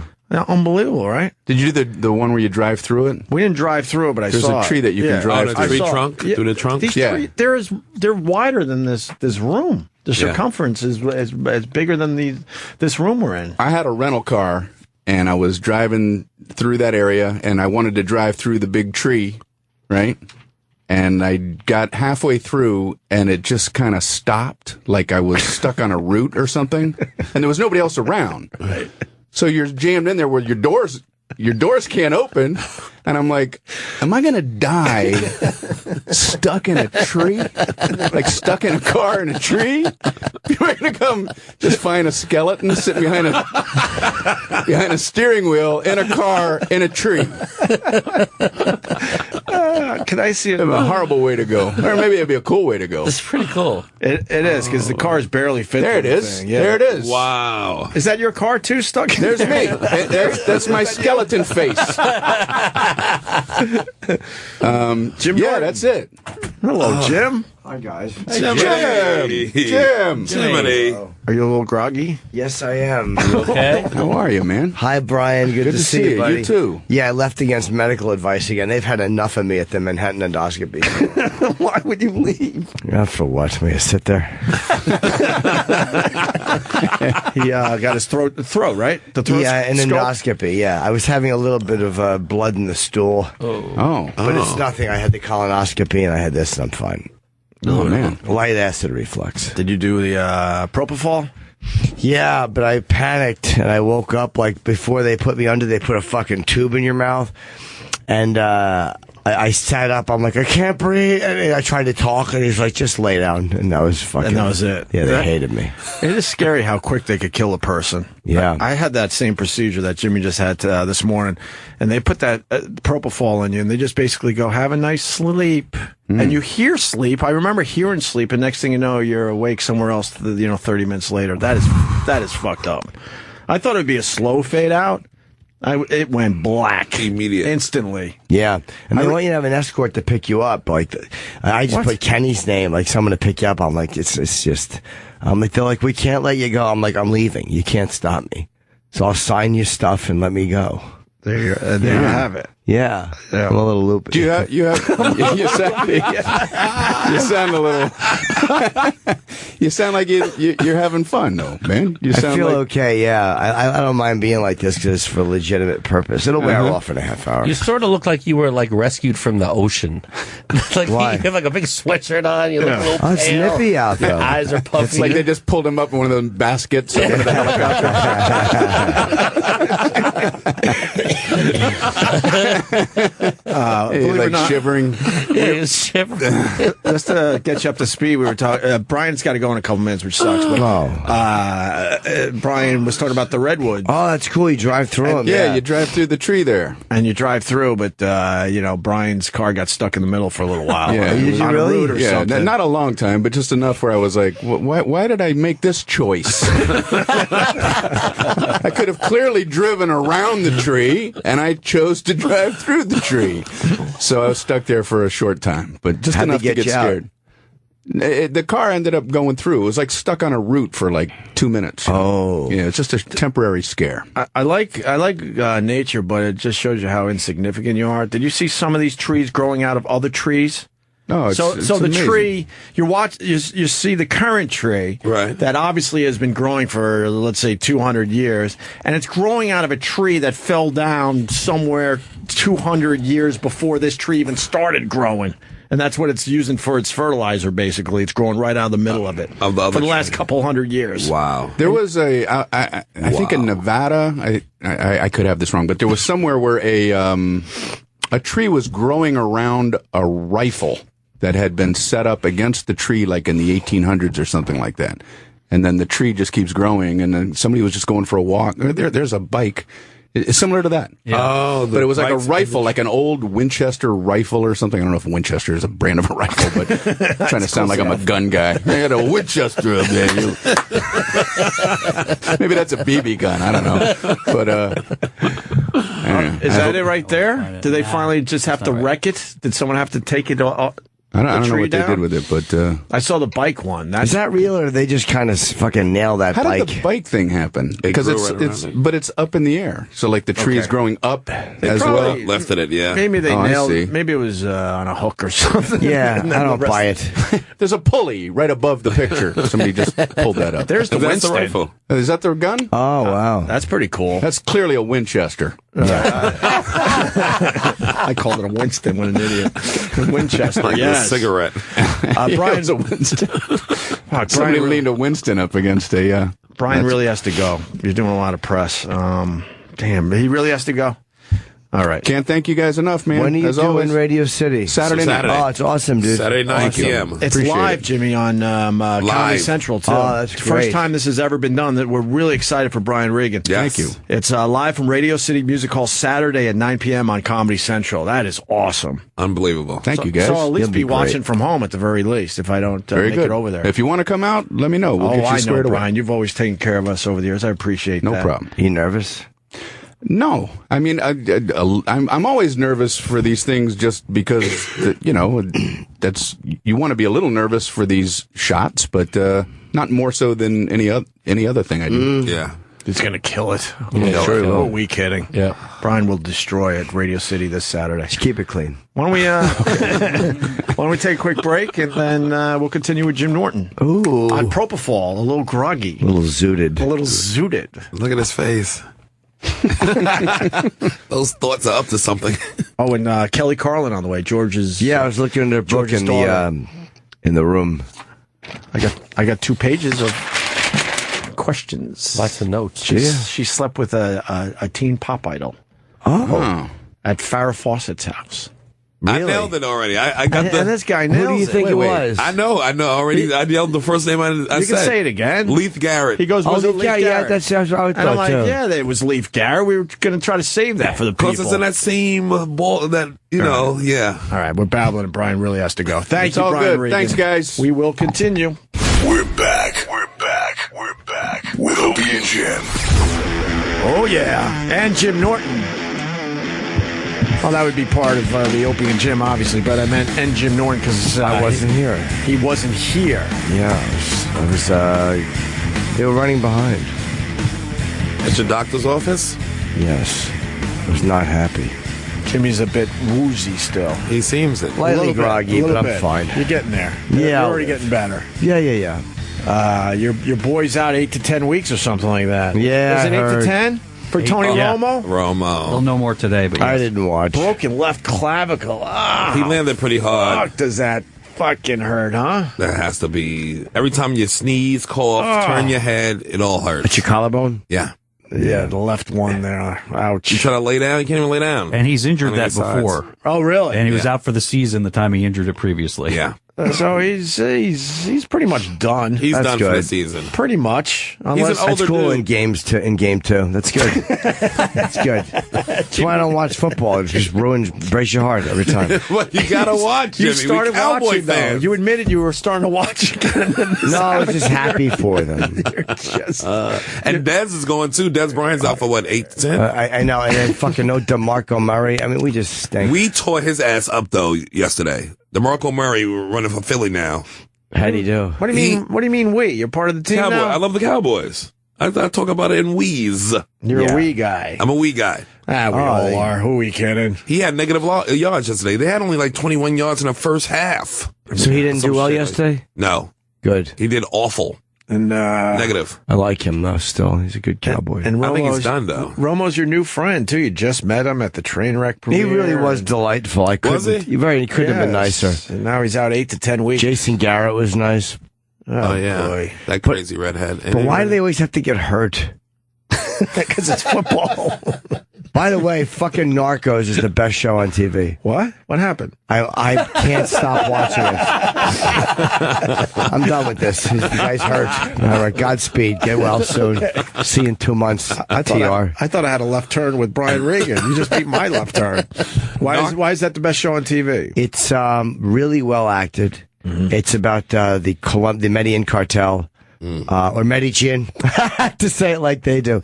And it's about Pablo Escobar. It's done. They have it in Spanish, but it's subtitled for some of it, and some of it's in English, but you don't mind. They show the real guys, like if they show news clips, right? Like news footage, they'll show the real Pablo or the real whatever. There's something Gotcha, who's being played by Luis Guzman, so that you know that you're watching a show. They don't like fake the newsreels with the actors in them. Right. It's fucking great. And that's a good idea. HBO, Netflix, where Netflix on Narcos. It's 10 episodes. I've ripped through it. Yeah. 2 last night, 2 yesterday afternoon. I fucking hate Netflix because I'm going to be done by tomorrow. Yeah. It's so good. Man, all right. So when's the next season? When are they? I don't know. I haven't, don't tell me I haven't seen, I know Escobar obviously is dead. So I don't know if this is just a 1 season covering. Right. Because I'm in episode 7 and they're already into like him hiding. And so I don't know. They may just be covering this in 1 season. Everyone's talking about this show. Yeah. It's great. Yeah, everyone is saying that it's I great. agree. Yeah. It really is well acted. I was going to avoid it because everyone's talking about it, but it's just very, very interesting. And I recognize a lot of the names. Carlos later, and it's so good. It pulled you in. He killed over 1,000 cops in his reign. Who? Escobar. 1,000 cops? 1,000 fucking cops. He was a bad guy, man. Why would you want to be a cop in that area? It's a really, really dangerous It's a little place. rough. Why would you do that to yourself? Yeah, it's a bad place. I don't understand that. They were making $60 million a day at one point. Wow. Why wouldn't you just work one day and then move on? I'll take one. Yes, one retire day. after one day. I'll go one day. I'll risk it for one day. But they keep going and going. $60 million a day. I guess you just get addicted to the power of the whole And thing. the money, yeah. Like Chrysler, Daimler Chrysler is not making that kind of money. No, they were making more than GM, I think, at one point. I think he was worth $25 billion. But they said if you step away, you're just afraid that you're going to be killed or that somebody will come after you in revenge because you've killed so many people. To get there. You want all the people still around you. Yeah. And you're used to a lavish lifestyle, dude. Yeah. He was spending, there's one scene where he's looking at a tree with a bunch of white birds in it. And his partner comments on it. And he's like, yeah, I had to train them to stay in the tree. Cost me $1 million. Spent $1 million on a tree with some fucking birds in it. He was living a really lavish lifestyle. Is this in Narcos, or is this something that you've been thinking about since your procedure? I think it was a Narcos. You I sure? believe. Yeah. They said he had like 800 houses. Like, he just. That's crazy. Like 800 that he was renting properties, or he would just had them. He'd go from place to place. Yeah, let me go to Chris in Rochester quickly. Let's say hi. Hey, Chris, what's going on, buddy? Morning, boys. How you doing, Jimmy? You doing I'm okay good, today, buddy. sweetheart? What's that? Hey, listen. You ever? He's a real folk hero. You ever catch the two Escobars? The 30 for 30. Yes, it's one of the best ones. So good. The two Escobars, 30 for 30 is amazing. Was that the goalie? Yes. They shot. Yeah. He's a folk that's hero. That's how I heard about this Pablo Escobar. And I've got I fucking got Narcos queued up on my Netflix to start watching tonight. So don't ruin too much. I won't. I mean, well, you know, he doesn't make it. Sorry, he's been dead since '93. They kind of show all the positive stuff he did for the community as well. Pablo. That's the thing that goes. That's kind of the thing that goes forgotten by the mass media is that the guy really did help out the poor fucking people of that country. Because they had a shitty government that just doesn't want to give the money to these fucking people. He built a lot of housing. And schools. And they said, I think, hospitals. Soccer fields. Of the 10 soccer stadiums, I think 6 were owned by drug stadiums. Huh? I don't know if my wife's going to watch it with me, though. She started watching Jimmy's special with me the other night, and she kind of moved away from me on the couch and asked me what the fuck is wrong with me. Yeah, I don't blame her. It's the right move. I don't get this watching TV with your wife or husband. Don't you have 2 TVs in your house? Can't you fucking separate for a while? I can only afford one cable box. Oh, you only have one cable box. All right, that's still just costs like to watch shows. But isn't the second cable box is what? few extra bucks a month. I got a second cable box. We never use it. You watch TV on your computer. Yeah, it might be worth it, man. You go in one room, she watches our housewives in the other. But she wants you right there to watch those fucking housewife shows with her so she can talk to you about it. I'll take a little peek. What the hell? I'll take a peek.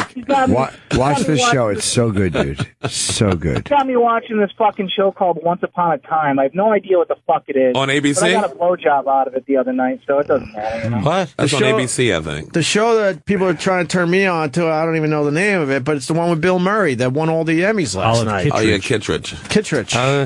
People are saying that's a must see. My wife is saying it as well. She's like, you got to see this show. And It seemed like a hot show. She's like, I can't even really explain it to you. I'm like, what do you mean you can't explain it? She goes, you just got to watch. Is it a period piece? It's or? a very basic show, but the acting supposedly is just amazing.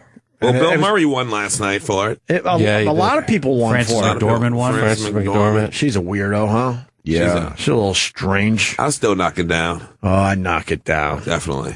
Yes. I would. I liked her in Mississippi All right. Burning when she was fucking dating Brad Dourif. She was married to Brad Dourif, who played Sheriff Pell, who was the fucking racist sheriff. Oh, yes. He beat her up because He beat her up. she fucked Gene Hackman. Yes. And then Gene Hackman beat him up. You got a stupid smile, pal.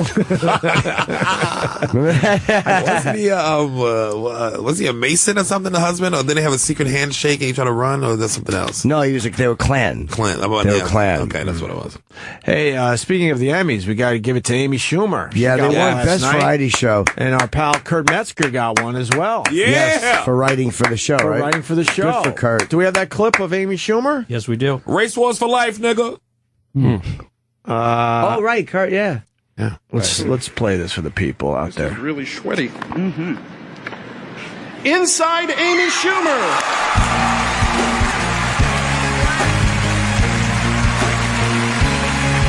Love it. She bring Kim up with her? Is that Yeah, Kim? Oh, yes, that's Kim with awesome. Inside Amy One of her Schumer sister. received Her sister, 7 yeah. nominations this She's year. the best, too. She's Accepting great. the Emmy is Amy Schumer. Yeah. You go, girl.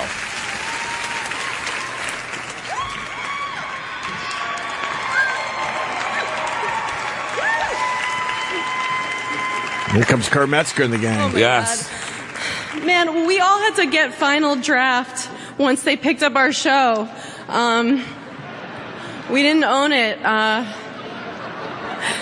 We care so much about this show. First of all, I want to thank Jesse Klein, the head writer, who had a baby like 10 seconds Jesse. ago. I did a bunch of shows with Jesse. I almost made a stupid sex talk show that nobody wanted, and she got drunk and told me that I had to follow my dreams and make my dream show. Thank you, Comedy Central, all of the suits who represent me. The writers, I love you so much.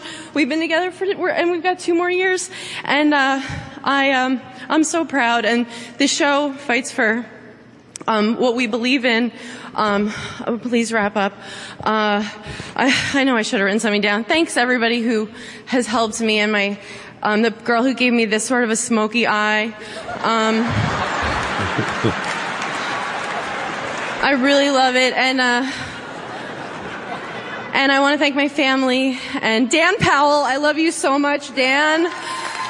We created this show together, and I want to thank my sister Kim, who's the only reason that I'm alive and breathing, and Kevin Kane. Thank you so much. I love you. And Steve S. All right. Thank you so much. It's funny to see. She's so loyal to Kim. I mean, they have such a good. It's interesting to watch Love her. it. She really loves her sister. Yeah. You know, I mean, it's nice to see them together. They do everything together. And see Kurt bumbling up there. And Kurt, you ruined it just by being there. His goofiness. Oh, we're getting some honesty from Norton. Big the influence. That big ogre. That you don't look you get that fucking torso into a tuxedo. But he managed to do so. He should have had 4 bow ties on just to make up for that long torso. Kurt is such a good writer. Like, it's great. He's such a manic guy. Like when he writes something, you'll come in with like, okay, we need some monologue jokes, and he'll give you monologue jokes. And then he'll just go off on some weird tangent. Like, you know, I was doing, and his fucking eyes open up and there's like all white around the pupils. You're like, oh, great, he's a child biter. But the way his mind works, he's such a smart, funny dude, man. He really is a very funny writer. He does Race Wars with Sherrod Small Yes, on this he does. channel. Yes. We'll be talking about it on Wednesday. We'll jump on that boat. Yes. Wednesday nights at 7 o'clock on this channel. Sherrod Small and Kurt Metzger, who just won an Emmy last night. I can't believe How it. cool simple as that. It's unbelievable. What else It's happened? deserved, though. I mean, there's nothing funnier. At least there's no funnier variety show than that. I agree. They go after everything. I love that show. Absolutely. Yeah. I'm not just saying that because I've starred in it. Where's my fucking trophy? Where's my fucking trophy? A lot of our pals have been on that damn show. Yeah. That's pretty exciting. Anyway, what else happened with the Emmys last night? You had the Tracy Morgan emotional thing. Tracy Morgan was a big moment. That was great. I'm not going to be pulled into that emotional stuff ever since. Since I heard the Gilbert Gottfried, Artie Lang, Tracy Morgan thing. What's that? Oh God! Just leave the show now and go listen to that. Gilbert Gottfried and Artie Lang making fun of Tracy Morgan. Okay. And it's Crash and everything. Oh, I got to listen to it. And I'm writing an article for the Post for when the week that Tracy's doing SNL. I'm writing an article for the Post about Tracy. Beautiful. Yeah. And cool. So check that out. Segue us in. As I said on the... let's get us in there. And as I said on the Opie and Jimmy. Yeah. Their take is that Tracy might be milking this whole thing. And boy, it's brutal, but it's so funny. We played it on this channel a few months back. I have to listen to it. Download it. I didn't know. I thought it was on Gilbert's podcast, but I guess it was on Artie's podcast, which is fucking hilarious. Okay. And then I think Gilbert played it on his podcast. Either way, go find it. Okay. It's about an hour, and the laughs are, you're so uncomfortable. Like, I shouldn't be laughing at this shit. I have to hear How this. he purposely didn't go to SNL 40 just to milk it and get a few extra bucks out of Walmart. That's what he should have did. So it's Smart move, by the way. It's fucking funny. I'm doing Gilbert's podcast. Really? Yes, I don't know when, though. It's October at one point. October 6th. October 6th. When is he doing our radio show? I don't know. Time, Gilbert. You've been on this channel a few times on other shows. Come on in. Nah. Guys that don't want to do it, I'm like, all right. Well, but I think he would have a good time. I think he wants to do it, but I think he's still... Has he really been banned for Howard? Like, maybe that's just bullshit, or is that true? Heard Gilbert? Yeah. No. He's not banned from Howard. No. Yeah, see, that's all nonsense. That was, that thing that came out in the paper was pretty much all false. But he hasn't been on there in a while, huh? No, not in a long time. So that's kind of being technically... Banned. He used to do that show pretty regularly. Since it started at CBS, when he left NBC, Gilbert was there. Long time. I would love to have Gilbert on. We don't even have to go down that road. I just think Gilbert Gottfried is fucking twisted and funny as hell. He's a very quiet guy. He'll come into the Comedy Cellar once in a while. And I like him. And he'll just sit there and, oh, good. He's so funny, and yet when he talks to you, like when he's just in a quiet moment, he'll just drink a wine. He gets like a giant thing of wine. He'll just sit there really quietly. Yeah. And I'm almost like he's so crazy that he's not, like, it's not real emotion. He's mimicking real he's feigning, like he's remembering what it looks like to be interested when someone's talking. Yeah. So I'll be like, yeah, I'm okay, man, I've been on the road. Let's go. But he's a really quiet guy. I'm starting to get more and more into his podcast because of Eric. Eric's been turning me on to some of these episodes. I've listened to 3 or 4 now. I just listened to the one he did with Kelly Carlin, matter of fact, because you told me. You should ask her when she's in about her story with Gilbert and her father's ashes. Yeah, that was a good story. But at the end of the podcast, Gilbert's host goes, Gilbert, you have one last question for Kelly Carlin? And he goes, do you still like... I wish I could do his voice. I can do his voice. What's the question? I'll do his voice. Well, just out of nowhere, he's like, do you still like giving blowjobs? You still like sucking peckers or something? Dead on. Nailed it. And it just came out of nowhere, and then Gilbert loves just laughing, and just now it's a minute or two of him just laughing uncontrollably. He has a delightful laugh when he's I love him. I wish he would come into our show. We don't, like I said, we don't have to go down that Howard road. I don't know if he would or not. Care. No, Frank says that they would. Frank was better. Frank says this. Frank says this. Frank says a lot of shit. Who's Frank? His co-host. Frank! By the way, the Artie Lang stuff. Frank keeps everything under control over there, I noticed, with his radio voice. He steers the ship when Gilbert goes on rants about who's Jewish in Hollywood and what girls have been naked in movies. The Artie Lang thing was part of Gilbert's podcast. I heard it was part of Artie's.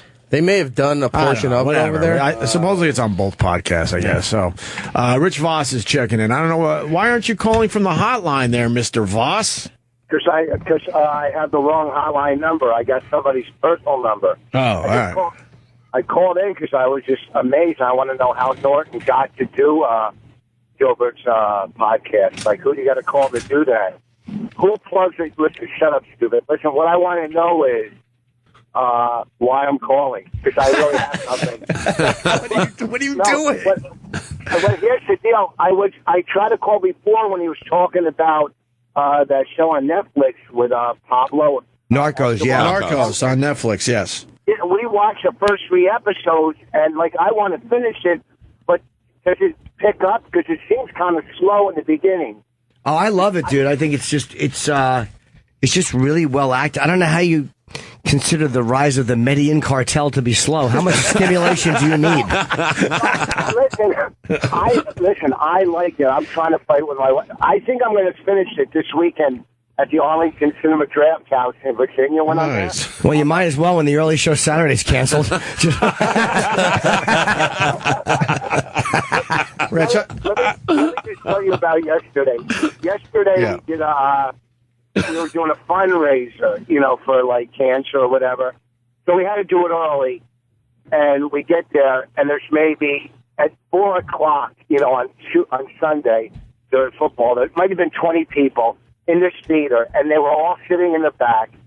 So Bonnie's on stage, and she's like, "It can't get any worse than this in life. It can't get any worse." So then last night we went and did this festival, a rock festival, and she's on stage, and Stone Temple Pilots are, a couple hundred yards away blasting, and she's trying to do it and goes, "I thought it couldn't get any worse than this." And it was the biggest nightmare on the planet that we did yesterday at this. Why did I call? Voss. He's got nothing. But Voss, let me talk. I can help you. Trust me. Voss. What? I can help you for real. So we go out to dinner for your 10th anniversary, and we had a lovely time. But then I told the story on the air that you went to court and you might have called someone a cunt. And then I was like, could Rich call in the show and talk about that? Well, we talked about it in depth on our podcast, the one that came out last week, in depth. Okay, and good. People should go check that out. But you mumbled it under your breath. You guys had to go to court because Bonnie went through a red light, I think, right? Yeah, she went through she's coming out of the Holland Tunnel. And, as you're going through traffic, it was green when she started. Mm-hmm. And there's bumper to bumper coming out of the Holland. Sure. And turn red as she's in the intersection. We don't need the details. Oh, okay. I think everyone understands I had to go to court because I went through a red light. Yeah, but it really wasn't red. That's what I'm trying to say. All right, you could sort of. Okay, fine. Yeah. I mean, yes, it is. It's a valid point. So she's in court. She sent in money to pay the ticket. They sent it back. She got it in court. This lawyer was emailing that's going back and forth. Okay, this is what you do when you get there. Ask for dismissal. If they don't give you dismissal, ask for 4, 5, 6 where they knock it down. So get there early and talk to the prosecutor. Okay, so we get there. It's at 4:30. We get there at 3:30. So we're walking in, and then you got to go through a metal detector. And I'm talking to some guy. I go, "Where's the prosecutor?" Well, this fucking third world fuck has no idea, but it's only his job. He's there every day. I don't know. What do you mean? How the fuck don't you know? You're standing here every day. Everything starts at 4:30. Well, I was told to come at 3:30. I don't know. So then we walk outside. We come back in, and there's a lady behind the desk. I don't know what she does. She's got a gun. I go, "Hi, when do you see the prosecutor?" 4:30. Well, I was told to come early. 4:30, sit down. We'll come out. Okay, so they're very rude to us, very rude. So anyhow, we go into court. They give her a ticket or her summons or whatever. They come back out. They collect them, and then you wait to be called. Well, Bonnie gives her ticket first, guaranteed first, and you could tell, we're a little different than most of the people there. White. that we stand out, you know. So, Poor white. what's that? Continue. No. Yeah. No, we weren't. No, because we were headliners. So, fucking, all of a sudden it's going on and on and on, and we're like the last ones being called in. And we're there at 3:30. Now it's like 7 o'clock. And Bonnie's like, you know, we have dinner reservations, and then they bring us in, and the prosecutor says, these are your three options. And Bonnie's Canadian, and she's not going to argue or do anything like that. And I'm like, you know, he said, these are your three options: 2 points, less money, a lot of money, or come back to trial. I say, can't you dismiss this? No. Can you knock it down? No. I go, why? I've had things knocked down. He goes, I treat everybody the same. Everybody's the same. So she ends up settling at $389. He goes, go to court and you'll get right out.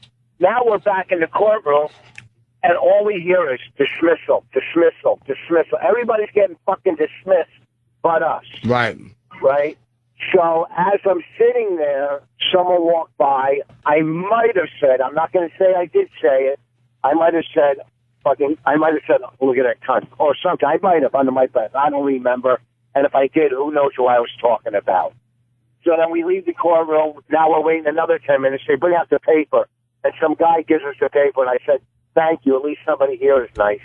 And then we got this big fucking blowout argument. You guys were assholes since you got here. But they were fucking rude. I could have arrested you for contempt of court and this and that. Bonnie's like, Canadian, come on, let's get the fuck out. And then we leave.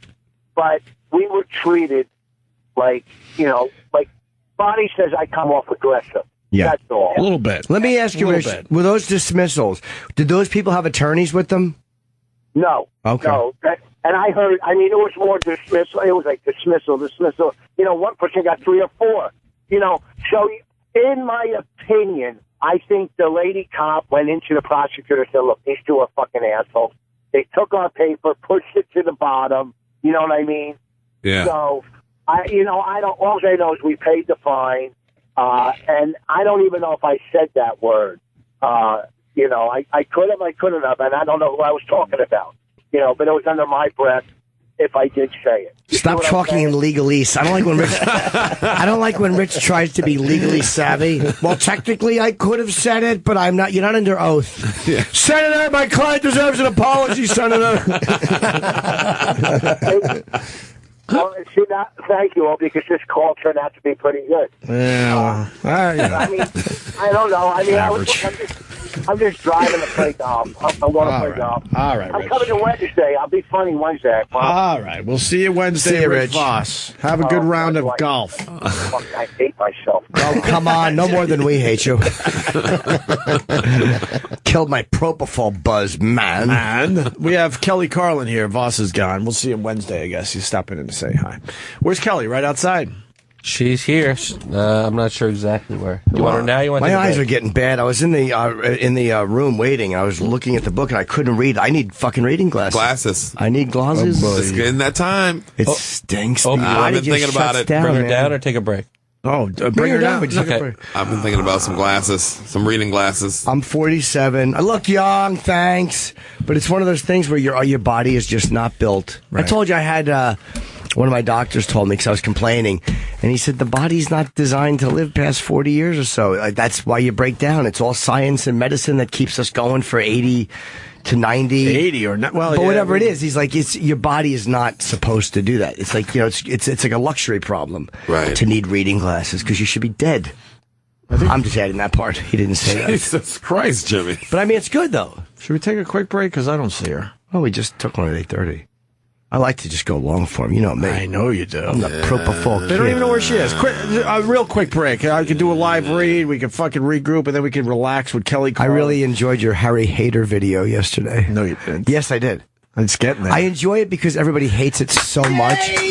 Everybody hates it so much. And it makes me laugh that everybody just hates it so much because I know you're just doing it to annoy people. I don't know what it is. It only lives on YouTube. Jimmy's trying to get me to do it here. Did you really like it? It made me, well, what made me laugh about it, because one tweet was like, "Get the hint, Jimmy's reaction. Don't make any more of these." I can't do the voice. I'm trying to work on the voice. I'm working on the voice. I don't know which voice I'm going to settle on yet. Let me tell you something, brother. Now we get to tweet it again. But everybody hates it so. They get so mad. That's what makes me happy about it, is that I know it annoys me. I know it annoys them so much that it makes me happy that it's just driving people nuts. And people, I'll tear down the curtain, man. This is what I was going for to piss everyone off. And like, no, you changed it because you were going for laughs and they didn't work. So now you're saying that you just want to get everyone mad. I'm like, no, this is what I was going for from the start. Just that stupid lens and that obnoxious nose. It's the fucking worst visual ever. Yes. And my nose is all like shitty when it's under the microscope like this. It just drives people crazy. I do it in the morning when I look really shitty. Everything about it's supposed to be shitty. Well, home run. And it's based on actual Facebook posts that I read that maybe from a family member or two. Oh, yeah? Yes. All right, now I'll play it. Fuck it. No, we'll I want to do. I can't get the voice. I keep trying to get the voice. Well, Bob, let me tell you something. Well, I changed the voice on this one a little bit. Why'd you change the voice a little bit? This was a little more macho man. Wow, ooh. I'm up to 90 likes. How many dislikes? Let me see. I want to hear it. And people like, stop making these videos. I'm like, no, man. Look, is that 702 dislikes? Yeah. Yes. I can't get people to react on any video. So happy. Dislikes. Hey, what happened, by the way? Oh, I told you I got an email from that guy Boogie. Before I forget. You missed everything this morning. The Nicole Arbor stuff. You want to talk about that as well? What happened? She won't do our show. Well, what do you mean? She did our show. She's doing Playboy. But after all the press we got over the weekend, I'm like, we reached out to her like, hey, you want to do a quick phone call with us? And she has said no, and she's going to go do Playboy Radio instead. Well, how come she won't do our show? We had a good time with her. That's what we're trying to find out, because I even tweeted her. I said I should have DM'd. What time is she coming? I'm going to DM her as well. Yeah, you should have DM'd her. But I tweeted her like, hey, I'm hearing you don't want to, you passed on our show. Why? I just want to know why. Then her people backed it up, saying she's doing Playboy and now she wants to focus on her stand-up comedy. She doesn't want to. She wants to put all the controversy behind her. Yeah, that's understandable. But we're a better show for stand-up than Playboy. I know. I agree. What time is she doing it though? I don't know. I'll find out from maybe it's a time issue too, but that's silly. I don't get it. I mean, all we did was put the video up of her talking about behind the scenes stuff at the View. We did all this already, Jimmy, but we didn't expect anything from that video. We're just trying to put some videos up there, and I didn't think it was going to get crazy like it did. Well, the thing is, it was a radio show. It wasn't like we caught her in between breaks saying something. That would have been sneaky. Right. But anyway, that guy Boogie, the guy who did the fat shaming response, who she said, he reached out to me. I think he's a fan of the show.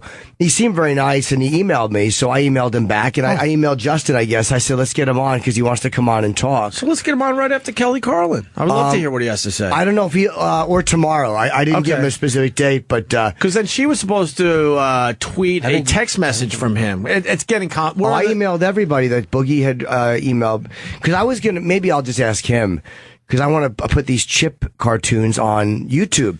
So I had DM'd her. I'm like, I wanted to talk to her just about setting up the channel, because she knows what the fuck she's doing. Maybe I'll just ask him. Right. Why doesn't she like us now? I thought we had a good time with her. I don't know if it's not... I'm not going to go as far as that she doesn't like us, but it's weird. It's weird. We're in that whole YouTube world now with these YouTube stars. We're getting right in the middle of them all. I like that. I want to talk to this Boogie guy. Let's get Kelly Carlin in here. We can go back to this. Oh, here? Okay. Yeah, she's right outside the door. We don't have to take a break. Okay. How does these YouTube people do it? By the way, you heard it here first. Jim Norton liked the latest Harry Hater video. Indeed. It made me laugh. I know how much people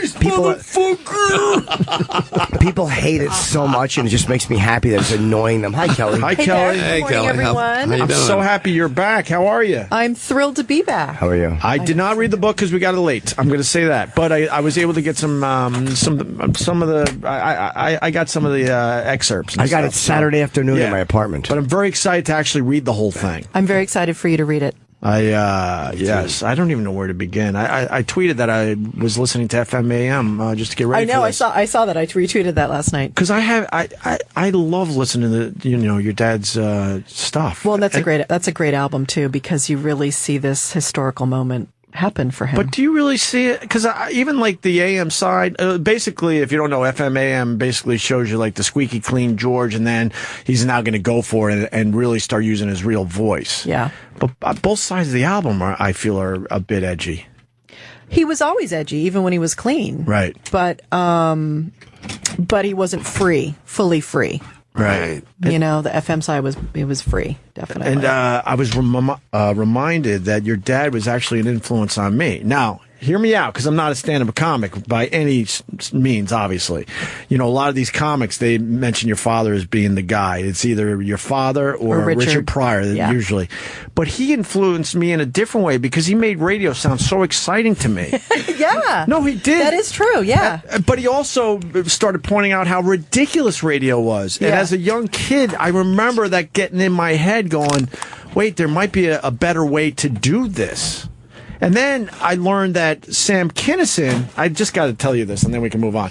Sam Kinison actually influenced your dad. Yes, he did. He saw a Sam Kinison set and went, oh my God, we got to wake up the audience. Sam Kinison is waking up the audience and screaming at him, and that had a big influence on your dad. Yeah, and that's what led to that the 95 show, and then the 90 show, and then 92 Jammin' in New York. That's when that switch happened. That part of the evolution happened. Yeah. And Sam Kinison influenced me because I was just a nobody in Rochester watching Brother Weeze, and Sam Kinison came in, and I knew I really wanted to do something else with radio. I was still playing it pretty straight with the voice and just doing this and that, but I'm like, this is all bullshit. Who gives a fuck? Yeah. Sam Kinison came in for, I don't even remember how many days now, but at least 2 or 3 days straight, and just ripped it apart. Yeah. And I remember as a young broadcaster going, that's how you do it. And it took many, many years for me to find my own voice. But I remember that moment going, holy fuck, this guy, this is what you do. Yeah. Well, and it's so essential to have people like that who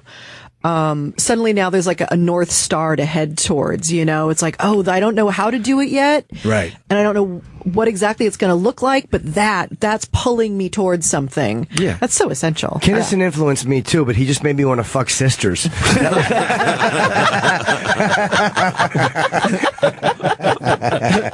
Because you go through these life-changing events, but it doesn't mean you change overnight. No, but yeah, you know it's years. a jumping-off point where you go, oh. Yep. And I would say it could have been at least another 3, 4, or 5 years later, probably, when I finally said, "Fuck it, I'm going to finally go for this." Yeah. In a way that I know I could. That's great. Without getting fired, because you also have to play within the stupid rules of radio. Yeah, and you can't show up the next day a different person. You know, that confuses people, and it confuses yourself too. So, but I thought I knew a lot about your dad when I learned about the Sam Kinison angle. I'm like, that's really interesting, because I know your dad loved comics in general and across the board, the successful ones, the ones just coming up in the business. He really listened to everybody and gave him his time. He did. What's your favorite special by your father? Mine is You Are All Diseased. I think that's my favorite one. What about that one is your favorite? Just the fact that he let them fucking have it. It was more like most of the people that he was discussing were probably, most of them were people that would be in that audience. I know, and that's what I love about that moment, because it's like people are like, yeah, but you know, he's not talking about me. Yeah. For sure he's not talking about me. It's like the audience gives themselves some sort of pass or something. Yeah. And, you know, I used to be that person in the audience too, and when he talked about, golf, my husband, who I've been married to for 20 years now, he grew up, his dad was a manager of country clubs, but they were like working class people, you know.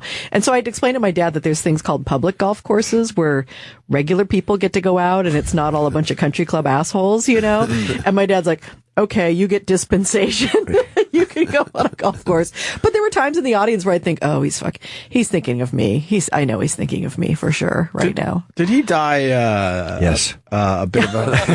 Thank you, Jim, for clarifying that. Did he die a bit bitter in the end? No, not at all. Oh, good. Absolutely good not. No, hear. He was never a bitter man. Good. Not a bitter bone in his body. Good. No, he used his outrage to express his huge disappointment in this species.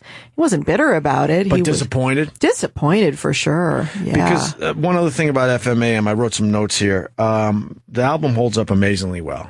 Isn't that amazing? As you know. Yeah. I mean, he predicted like reality shows and stuff, which is kind of, I mean, sometimes you go back and listen to stuff. Like we talk about Network, the movie, and now people are like, what's the big deal? But you got to remember the time it was filmed. Yes. None of this shit was happening yet, and now it's all upon us. And with FMAM, he's talking about these crazy reality shows about being divorced and having these game shows and stuff. I'm like, this is all now kind of happening now. Yeah. And what did I write down? Oh, it holds up amazingly well, which makes me actually sad because it just shows you that things really don't fucking change. Yeah, you know it makes me sad, but it also relieves me in some way because I'm like, all right, we're not really that crazy. We were this crazy 2,000 years ago too, as a species. Yeah. It's like, I mean, yeah, and I'm a person who believes in evolution of maybe consciousness on some level, and yet when I really look at the data out there, probably not happening. I mean, or it's happening so slow that we can't really see it. But yeah, I'm always shocked when I go back and listen to some of his older stuff, and it's so prescient. I mean, even this first SNL, I think he did a little bit about airport security. Airport security in 1975. He was complaining about it. Yeah. And I'm thinking, kidding. Whoa, that's insane. Because he's like, pretty sure they're going to have us taking off our shoes and I'm like, yeah, they will, won't they, in like 20 years? Mm-hmm. Or, 25 years, whatever it was. He had quite the vision. Yeah, truly. You said, one of the things I glanced at, I literally was just glancing as I was waiting to go in and have a tube put in my stupid face, was that he said, don't do stand-up. Yeah. And that kind of hurt you. Yeah. I was starting to do some spoken word essay stuff and a solo show. And this is after I came out of grad school. In 2004, and I said, I think I'm going to start getting on stage again and doing some storytelling. And he goes, well, you're not going to be doing stand-up, are you? And I said, well, no. I mean, I've never wanted, it's never been my thing that I wanted to do.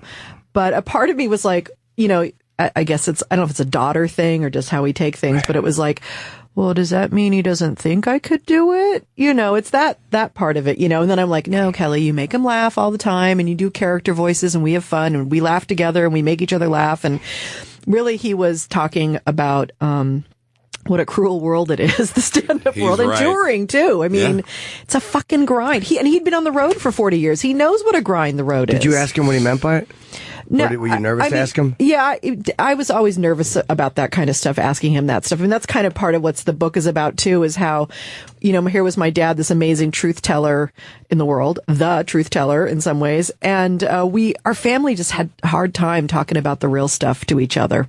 Because it's weird if you grew up with a father that famous. Would you look at him like, it's Dad, I can ask him anything? Or would there still be the part of you going, it's George Carlin, too? It's not George Carlin thing. It was just, he was very perfectionistic and had extremely high standards.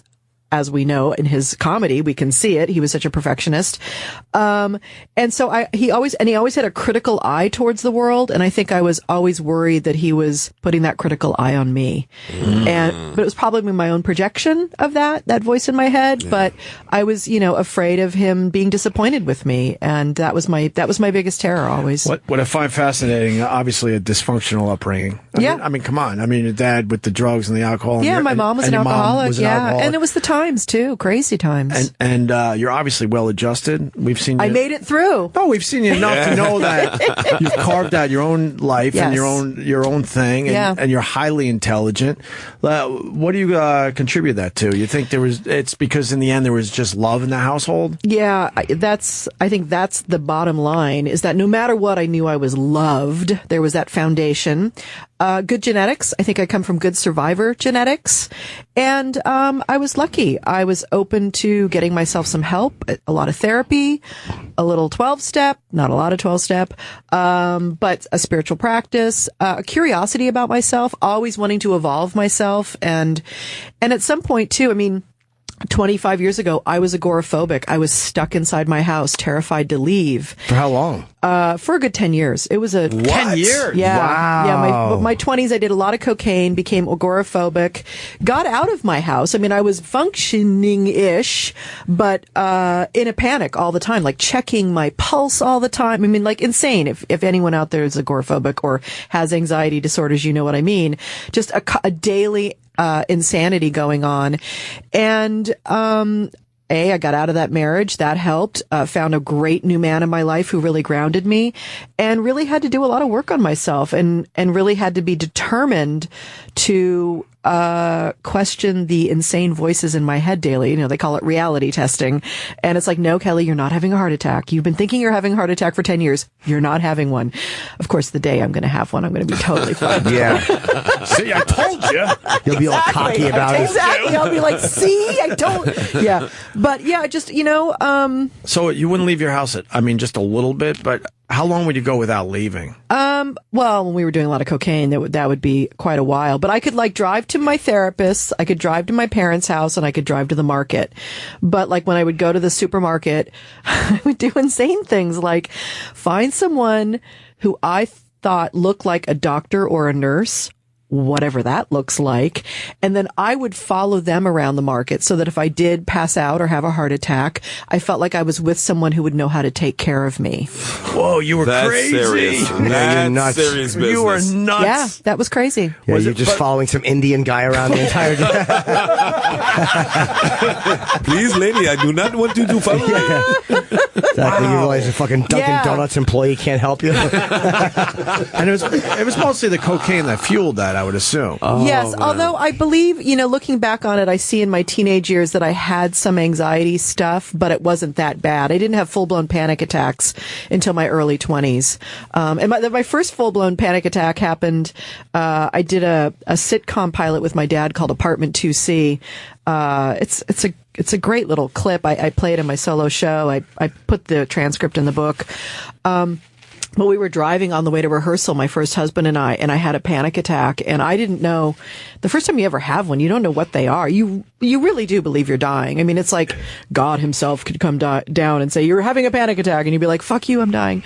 I've heard it's described as like being on a roller coaster where you're going over the top. It's adrenaline just going through, and your heart's racing, and there's a dread in your body, too. Yeah. There's a dread. It's a horrible.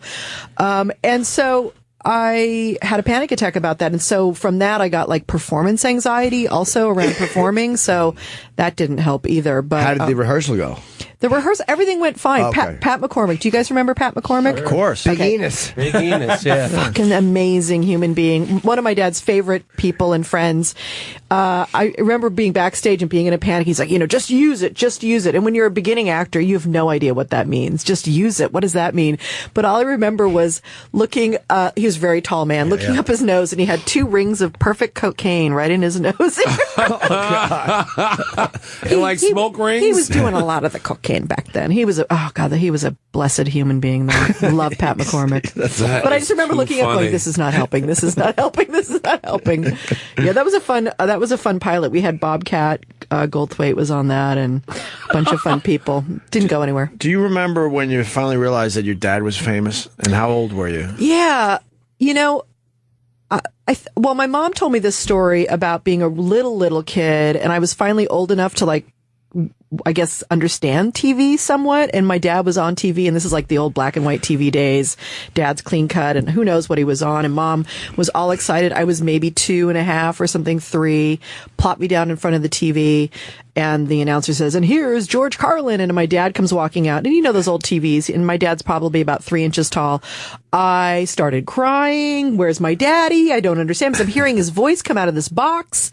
So I guess I thought daddy was stuck inside the box. You lost it, yeah. Yeah, I completely lost it. So that was my first encounter with my dad on television.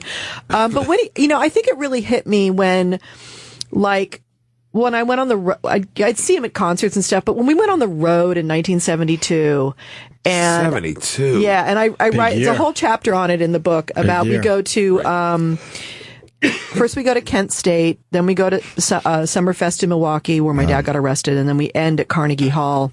What did he get arrested for? He was on the stage at Summerfest. It's an outdoor festival. Tens of thousands of people are in this place. FMAM had come out, but Class Clown wasn't out yet. He'd already recorded Class Clown, so he's coming out. And if you know Class Clown, it's more mellow kind of storytelling. It's his autobiographical album, and he comes out and it's a raucous. It's Milwaukee. It's sausage and beer, people, and they're all drunk. And my dad's opening for Arlo Guthrie, and he comes out and he's just being my dad, and he's using the language, fucking shit, and all that stuff throughout the piece. Hadn't even reached the 7 dirty words actual bit yet. And the promoter comes up to my mom and says, the cops are here. They don't like the language and they're going to arrest him the minute he gets off stage. And my mom knew that he had coke and weed in his pockets, and it's 1972, and you're going to jail for a long time with that stuff.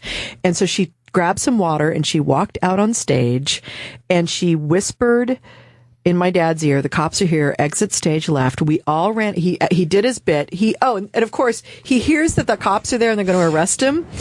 What does he do? He goes right into the 7 dirty words. Beautiful. He doesn't leave the stage. He goes right in. About 4 minutes into it, they turn the volume down, put up music. Now no one can hear him. He walks off stage. We rush into the dressing room. Mom's stashing the drugs. My mom stashes a huge baggie of coke in the drummer's bass drum. A balloon. Someone pops a balloon. I think the cops are now shooting at us. I'm terrified. I'm a wreck. The door opens. The cops are there. They handcuff my dad. I'm convinced that's it. He's going away forever. My mom, she knew what to do. She got a civil rights attorney and got some bail together, and they bailed him out 24 hours later. But, that kind of stuff, you're like, oh, dad's having an influence. Like that, dad means somebody, And then, of course, we went right to Carnegie Hall right after that. And that was an incredible experience. That's when I really knew that, wow. Your dad is famous. Yeah. How many times did he get arrested performing? Only once. Just that one time? Just that one time, Well, I heard about, he got arrested the same night as Lenny Bruce, no? Yeah, that's another great story. What year was that last? That's 61. Okay. And my mom was there too, and they were in Chicago, and he was thrown in the back with Lenny. Yeah, because what the cops would do is they would come they would arrest Lenny, and then they would hassle the club owners by IDing everybody to see if there was any underage drinkers, because if there were, they were going to shut the club down. That was their tactic. And so they're checking everyone's IDs, and my dad decides to say to the cops that he doesn't believe in the concept of identification. I respect that. He was just being difficult. Yes, he was. Yes, and so he gets arrested. They throw him in the back of the paddy wagon with Lenny, and he turns to Lenny and he tells Lenny what he had just done, and Lenny looks at him and says, "What are you, a fucking schmuck?" And my mom, she had to chase the paddy wagon by foot all the way to the precinct, and she bailed them out that night. Your mother's been through a lot of stuff. My mom was amazing. Did she love the drama? She did. She did, right? She loved the adventure. Absolutely. She's from Dayton, Ohio. They met in Dayton, Ohio when he was doing a gig with Jack Burns. And she fell in love immediately and knew that it was, she was ready for any adventure. She was ready for the ride. Yeah, she was. Speaking about being arrested for your comedy and all that, I wrote it down. I hope I don't get it wrong. But George Carlin, said the job of the comedian is to find where the line is and purposely go over it. And people should always remember that. Agreed. Yep. Because, Agreed. We're dealing with, these guys are dealing with that shit. They're just starting to go after comics now. I know. I never thought I would see the day where that would happen. But they've always done it, though. It's funny. It's just for different stuff. But Yeah. we're not getting arrested, at least. True. But if you look at, back then it was the Catholic Church and certain language and sexual stuff, and you couldn't talk about that. Now all that stuff is fair game, but you can't talk about race. It just keeps changing what you can, but it seems like they're getting a little. I know they always control. But I know they always went topics. after you guys in general, but it seems like it's. But more, now the corporations it's more do it. aggressive. Yeah.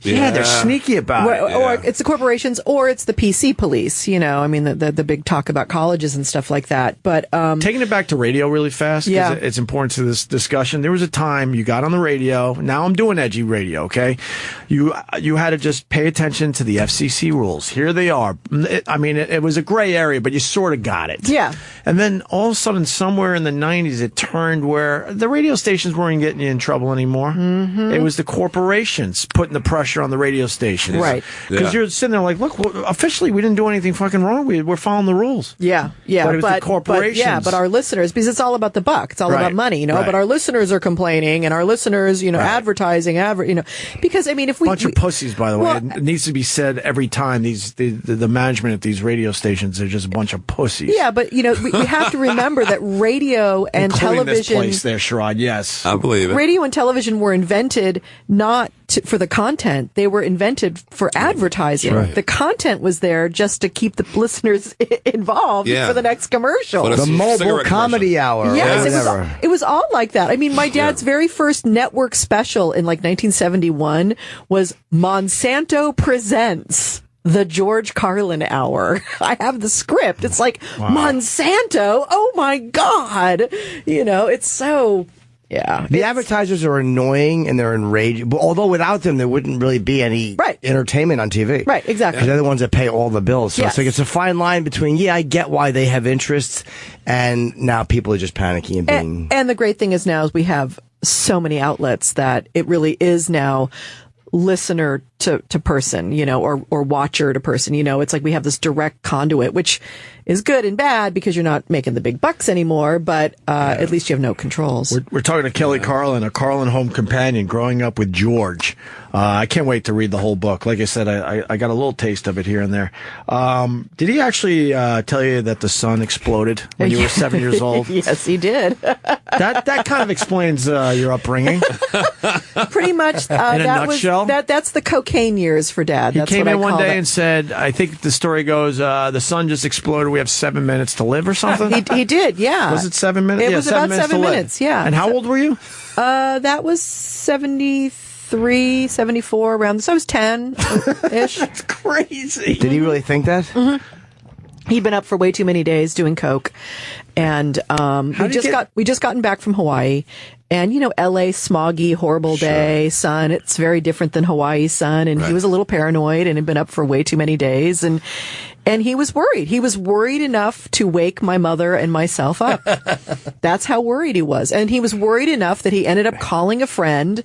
Well, first he said he was going to call his friend Doc here in New York, and then he was like, he was figuring it out, like, well, it's a 3-hour time difference, and maybe it wouldn't look the same in New York, so we better call someone here. So he calls his friend Joe Bellardino in Sacramento, and I'm sitting on the edge of the bed listening to this conversation. Hey, Joe, it's George. I think the sun has exploded. Could you go outside and check? It's like, and you're a kid, and for me, I mean, this is a big theme in the book, was this parallel life. So there I am. This shit's going on at home. Next day, I'm going back to school, and I'm straight A. I'm a good girl at school, and people ask me what's going on or how am I? I'm fine. Everything's great. The sickest part of the story, he's convinced that everyone has 7 minutes to live, and he's waking up his family. I would let them sleep through it. No, I think he wanted. Us to hug in the moment, to be together, and of course I love it because it shows the genius of my dad, because he did know that it takes 8 minutes for anything happening on the sun to reach Earth. So he had calculated that already. I think the sun does feel like it's just hanging there all willy nilly though. And any time it can explode. I fucking hate when they have where you can really see what's going on. Like, that thing is keeping us alive. Jesus. What the fuck? I don't want to see that shit. Someday it will explode. Oh, no question about it. Someday. From our perspective, you see it's like, that thing's gonna last forever. But man, when they get up close and you see all the explosions and yeah. Is that under control? Who's running that thing? Yeah, I don't know. Did you really hook up with Leif Garrett? I did. I guessed it too. Sherrod gave it away. Wait, you guessed it? I knew it. How did you guess that? It was the first name that came to me. Early on in the show, I was teasing. I know about you. Yeah, I was teasing that you were going to be here, and I go, and she slept with a teen idol. And this guy goes, was it Leif Garrett? I'm like, you read that somewhere? Well, it was either him or Justin Bieber. Like, there's only a couple of... When you think teen idol, in our age group, you think Leif Garrett. And, right. Who else was there? I guess Donny Osmond, but he was a little older. All right. And then, Michael Jackson, of course, but he was a little older too. There's Leif right there. Now, you banged him when he looked like that. Wait. Yeah, before we totally. get... I was made for dancing. I got to ask you before we get to that story. Small penis? No, not a small Are you asking me? Wow. Was the penis injured in that car accident? You will have to read the chapter. Did he wrap his dick around a tree like he did his friend? Oh, God. Well, he's dead. You can joke about it now. We can laugh about it later. Remember the dramatic meeting? Yes, Yes, I do. And then What the wheelchair happened? comes wheeling up, and they're going to, like, discuss what happened that That night. breaks my They made heart. him wheel on the grass, Brutal. too. It was on grass, Opie. They made him roll it up on grass. The fucking It was at a wheelchair. horrible, like, picnic area. Anyway. Picnic area. That's right. I do remember that. I do, because it was crazy TV. I remember that was It nuts. was great. Anyway, before we Wow. get to Leaf Garrett, because you grew up with a lot of famous people, right? Famous The kids. kids of famous people. So I what- went to Crossroads, which was a crazy school, still is, of Hollywood. Who was around then with you? Let's see. There were a lot of younger ones, but Barbara Streisand's kid went there. There were a lot of directors. I mean, like nowadays, like you name Hollywood and their kids go to Crossroads. This is back when Crossroads was just starting and it was kind of more of a hippie school, where you could get a note from your parents so you could smoke cigarettes on campus. Good old 1978. But I mean, it was mostly, big movie studio people. And, but yeah, I hung out with Griffin, O'Neill, and Tatum. And Tatum's another partier, huh? yeah, we were all partying back then. Yeah. We're all good now, though. Is that where you met him? That's the book I want to read. Yeah, I actually met Leif through them. Yeah, because that was kind of the Beverly Hills high school crowd. He was Now, a very handsome guy when he was young. Very. Very handsome. Do Yeah. you talk to him now, though? I saw him about 9 months ago at a friend's memorial. That means no. No. means Oh, so I thought he died. No, he's alive. No. Oh, okay, no, okay. no, he's alive. So that you met him when he looked like that. Yeah. I was Well done. 18, and he was I think 20. That I is think he's- well done, I think right? He's 2 Yeah. years older Good for than me. Kelly. How'd you meet him? Just That's friends. cool. We'd known each other. We were hanging out and partying a lot. And, And he stuff, was hitting so- on you?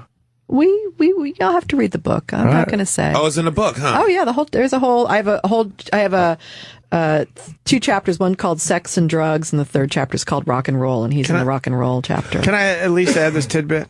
Yeah, You slept with him at Farrah Fawcett's house. I did.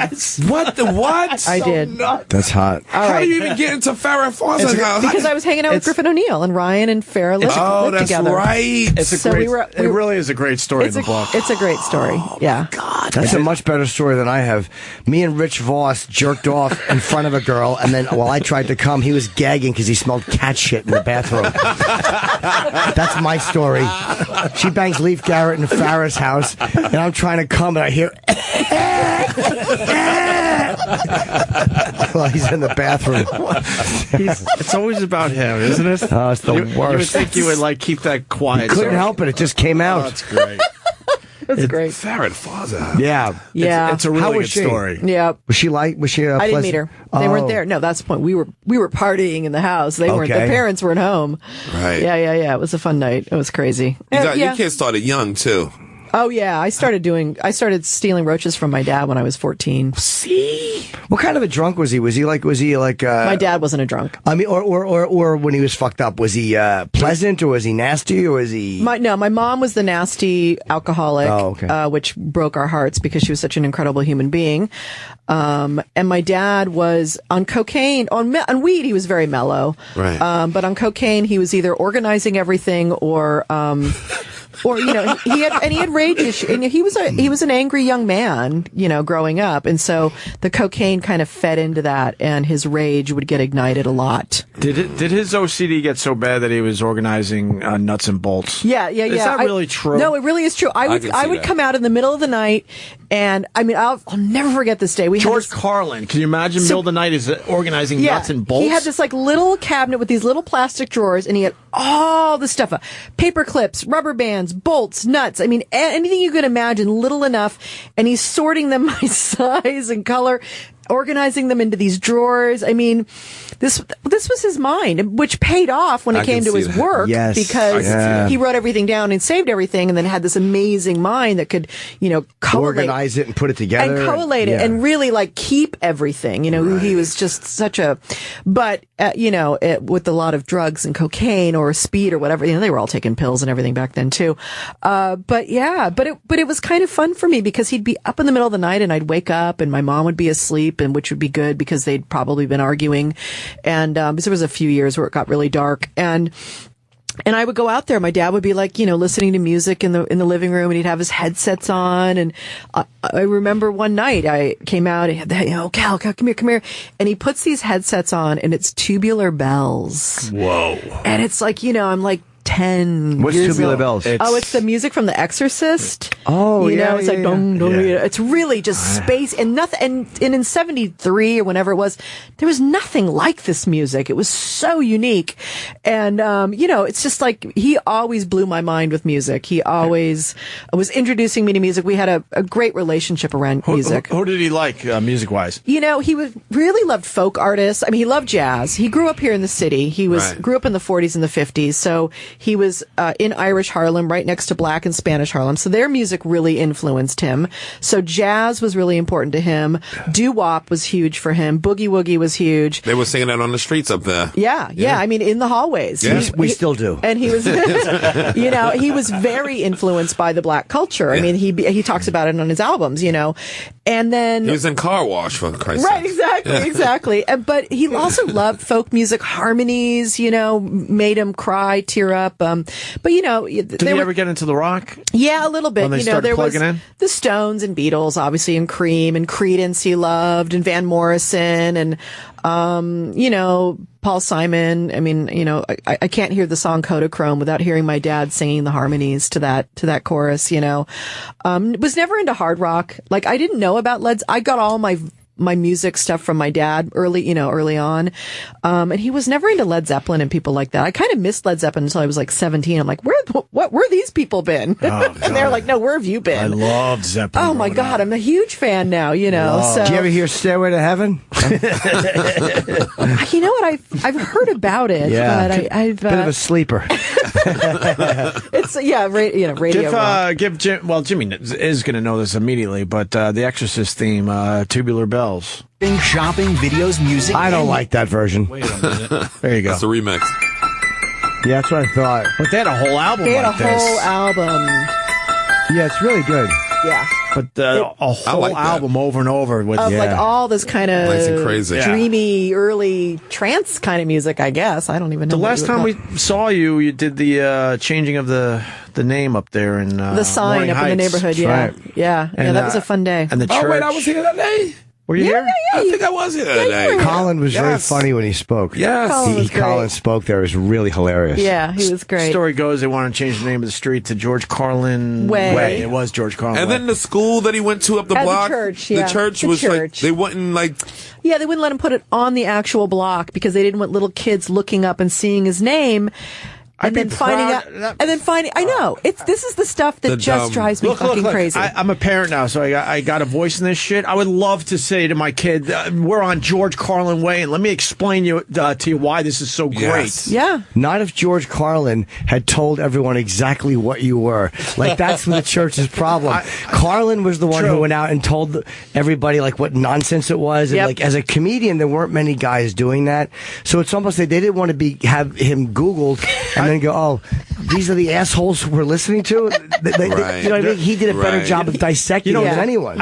Real education. Yeah. I should have thought that out. But I was thinking more parents being like offended, like, oh, George. Well, I think it's they did claim it was the language. That's what they did claim. They had to. They had to. But you were right on the nose. They couldn't say, look, he really dissected us in a humiliating and accurate fashion. Did you hear what he said about there is no God? Wow, that's a hard one to dispute.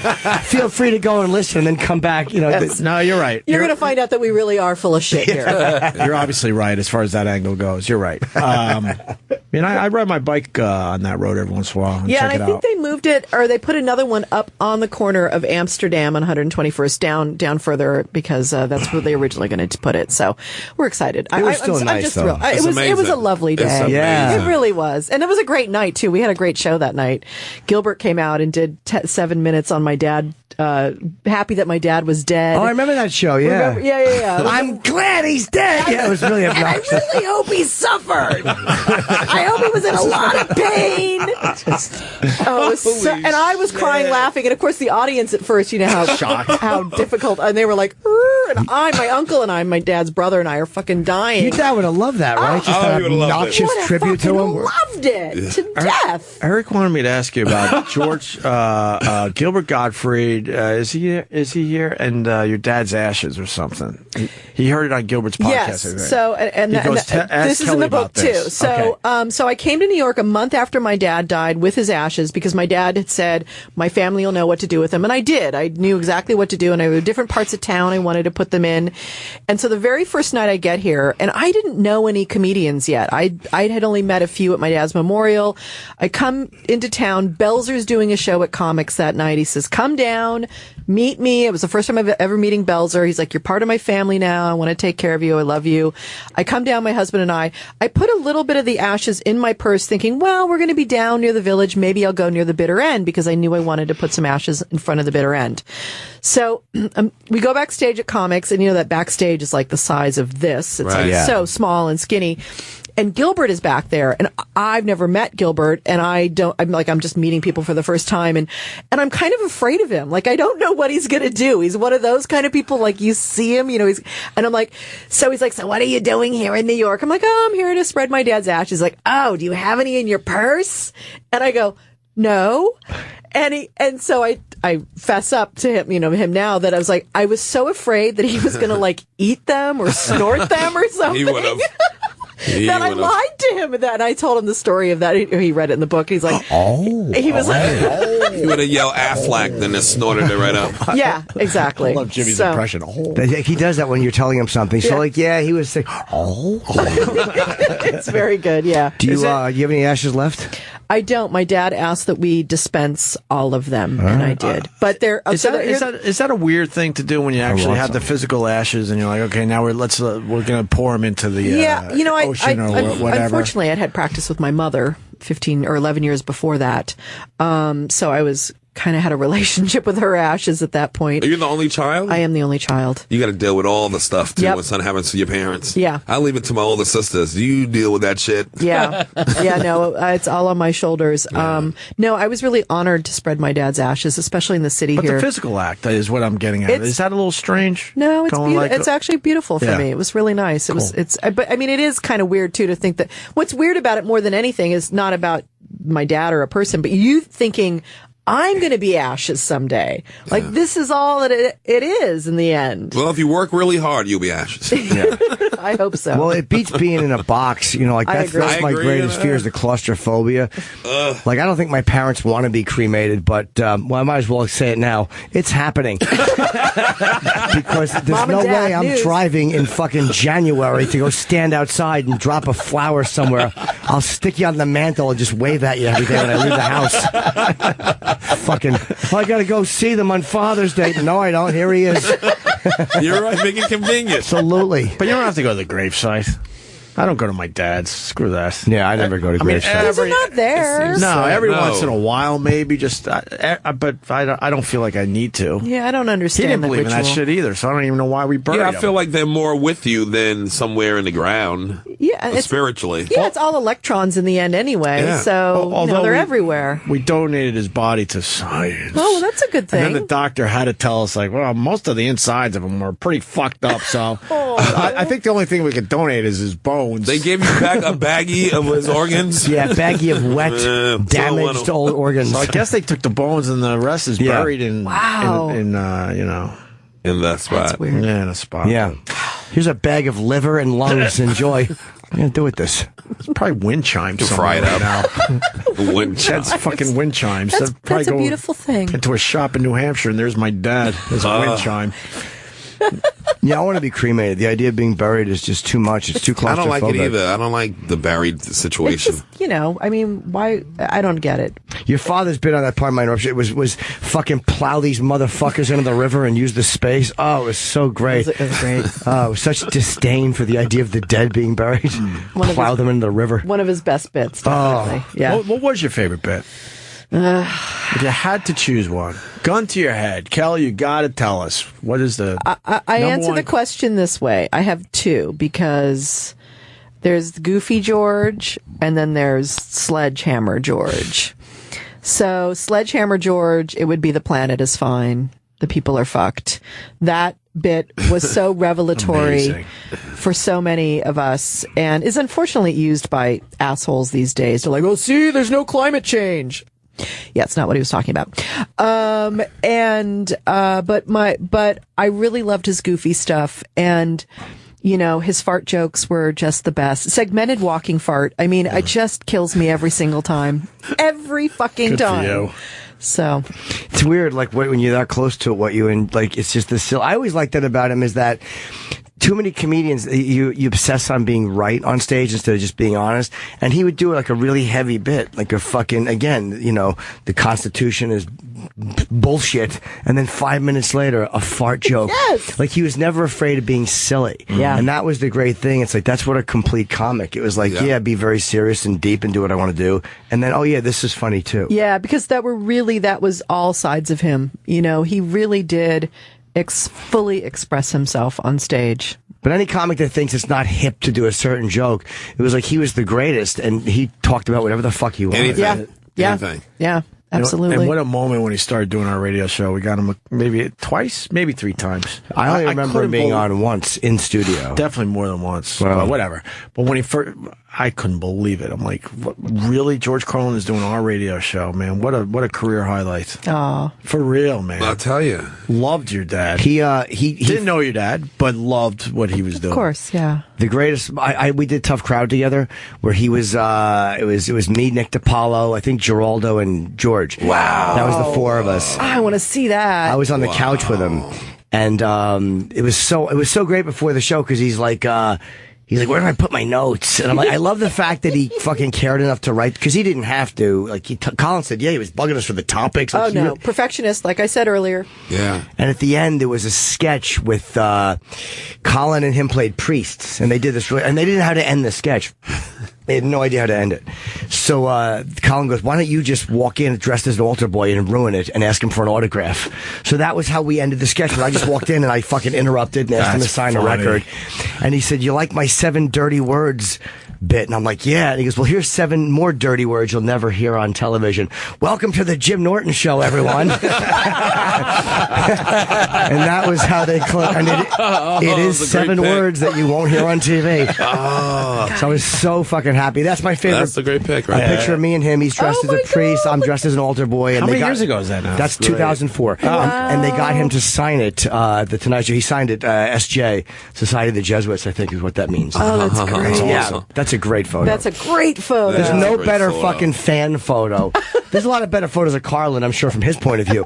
But for fan photos, there's no better photo than to have him dressed like a priest. Oh, I absolutely love that. That's keeper. Amazing. Yep. I got to ask you about Otto and George. I learned that he was a big fan of Otto and George, huh? He turned me on to them.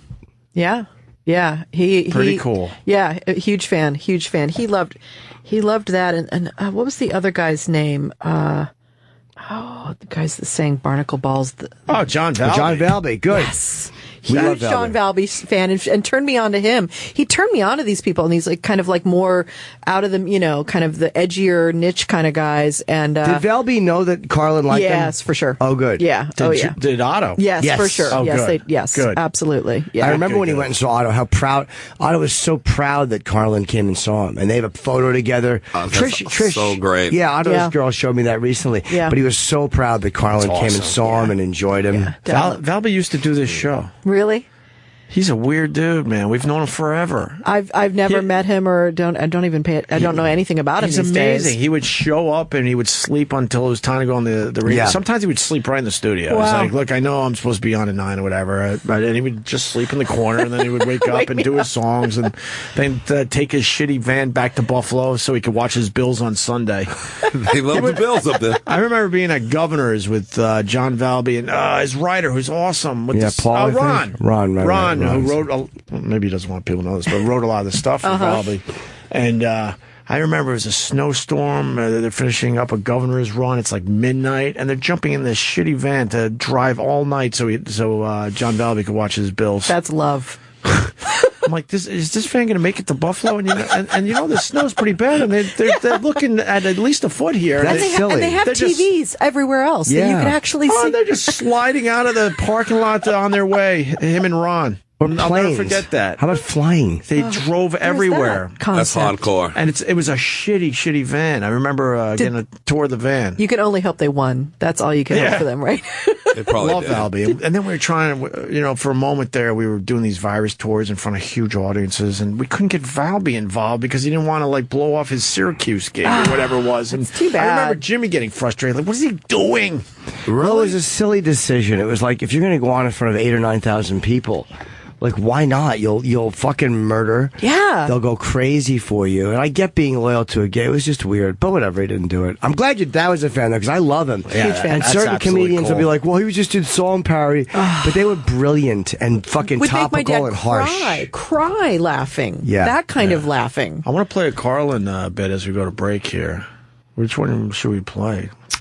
Again, I don't know if my choice is. I love the one where he just the way he attacks businessmen. Ugh. Yeah. I would hate to have been gutted by somebody that accurately. Like, that's got to be awful. See, if you're that was my fear definitely. of him turning that critical eye on me. It'd be like, because I said this to him in an interview once. I think it was his ability to get to the guts of things so immediately. And it was so precise. Like, he didn't carve things up. He just took it was like a one shot in, and it was a perfect, oof, that must have hurt. Yeah, that was awful. Perfectly accurate and vicious, but truthful and really you can't defend yourself against it because it was so truthful and so perfect. Yeah. We could definitely play it off YouTube. Kelly, you're a great guest, man. You got a lot of stories. Oh, thank you. And you're Thanks doing for all right. having me. Excellent. You're doing all right, by the way. Thank you, guys. I really appreciate that. You guys mean a lot to me. Is it a one-woman show, technically? I have a solo show. Because when is that? I'm going to be hopefully touring it next year. I've been doing it for 4 years. Paul Prevens is my director. Oh, great. And we've been doing it for a bunch, and but we're hoping to pick it up and bring the book out with us, too, and do some book tours. And the book's doing great, and I'm really just thrilled that the fans are getting to learn about me. And you'll learn more about me in this book than you'll ever probably want to know, but I think it's a good read. No, what I've read, it's a great read. It's a page turner. They tell me. I had to skip around because I wanted specific stuff, but I can't wait to read the whole thing. Did you see it being like a movie, a TV movie, or a movie at some point? I think it would be. Stop saying movie. You said movie 8 times. I'm just a movie. Like a movie. Like a movie, a TV movie. A TV movie, that's a different kind of thing. Is it going to be a movie or a TV movie? It'd still be great. I think it would be a unique way to tell my dad's story, is to tell it through my eyes. And but who could play him? Can you even think about it? You have to get a name, so right? hard, right? I've been thinking for almost impossible. People are always asking me that question, and I think I think Joseph Gordon-Levitt could do young George Carlin really well. He's got a very rubbery face. Yes. Yeah, older George, I don't know. And I think if you're going to do a George Carlin biopic, you got to kind of pick your few decades and just kind of leave it at that. You can't do the whole 50. Let's go with Colin Quinn. Let's go with Colin Quinn. No, he's too old.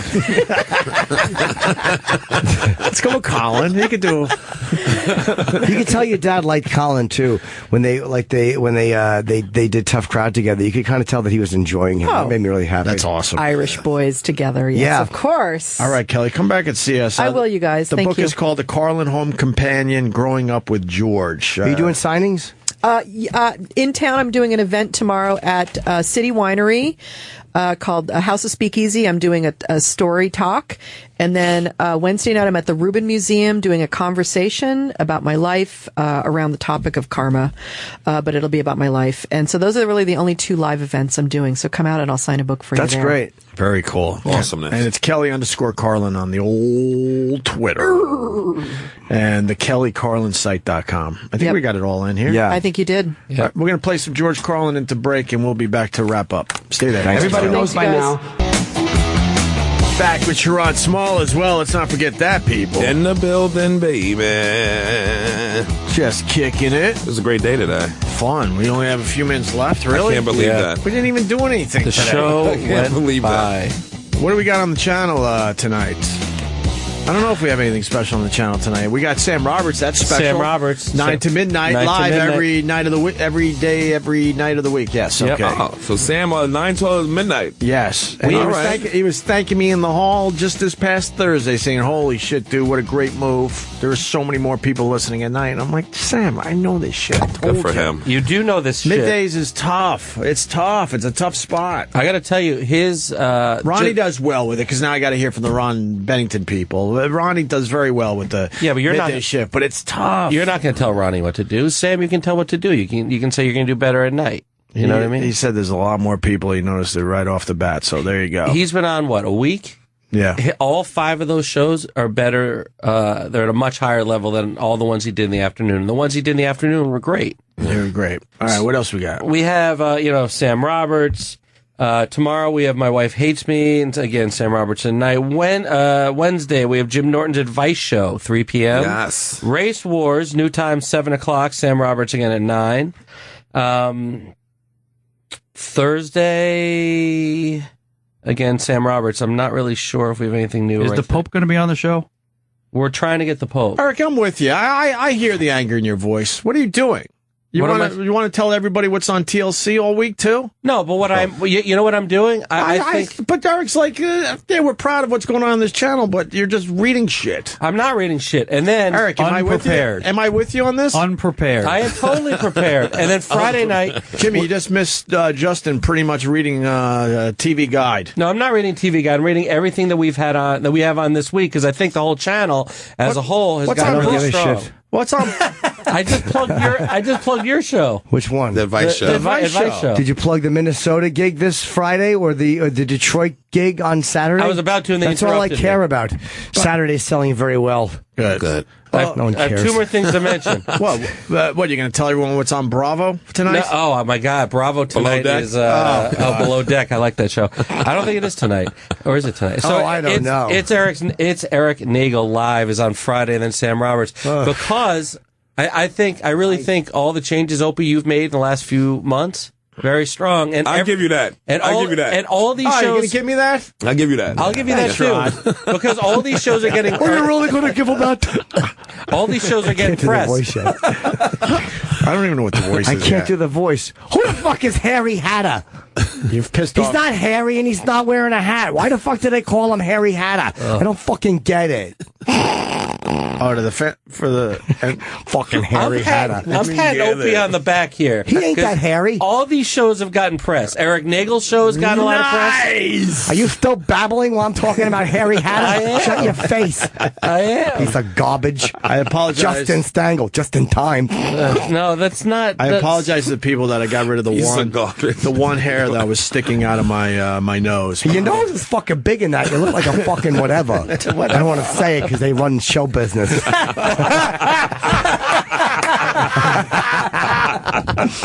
Fucking Harry Hatter. You're not even wearing a hat, you piece of garbage. You look like that or something. You sound like fucking Dr. Steve or something. Fucking nose was all big. What are you doing, coke and getting fucking zooted? Nice red nose. What are you, flying a fucking sled or something?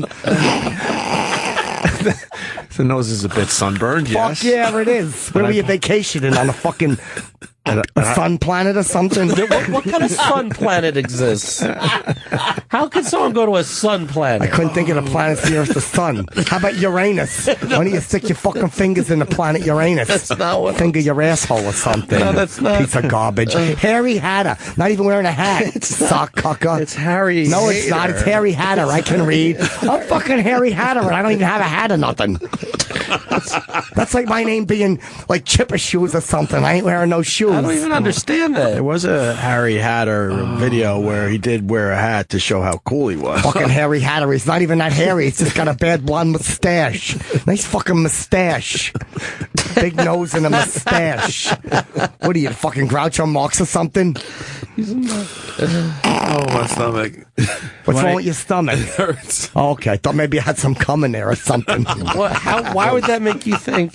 Does Chip want a fish eye lens? A fish eye lens? No. Why would I want a lens on the side of my head like a fish god or something? See, because they look from the side. Fucking on fire. Fucking propofol and shit. Where are we? I don't know. Right here. Yeah. Look at the hairy hat on. He don't even have a fucking hat on. Do you want to listen to a little? He's not even particularly hairy. Why? Let's listen to it. Let's listen to a little bit. Let's listen a little bit. And all right. Let's listen to a little bit. Okay, sure. We could do that. These fucking libtards are driving me nuts. Fuck yeah, Harry! They want Donald Trump to apologize because while he was giving a speech, fucking right, somebody called Obama a Muslim. Fuck yeah! And because Donald Trump didn't correct the guy, they're going after Donald Trump. Yep. Let me tell you something. Of course, Obama is a Muslim. We all know that, right? My mother says that. You know that. He goes to the mosque every day and prays. Right. He's not even from this country. Duh. Yep, I'm saying that too. Obama is ruining this country. Fuck yeah. Donald Trump does not have to apologize for anything. You got nice lips. Nothing. Just look outside your window. Big Do fucking it. nose. Obama has ruined this country. Your nose is red. Are you an alcoholic or something? Holy shit. You just hear crickets? Yep. You just hear crickets? Oh, really? Yeah. Trust me. Obama has ruined this country. You go, Donald Trump. You go. Oh, my good God Almighty. Boy, does that get them riled up.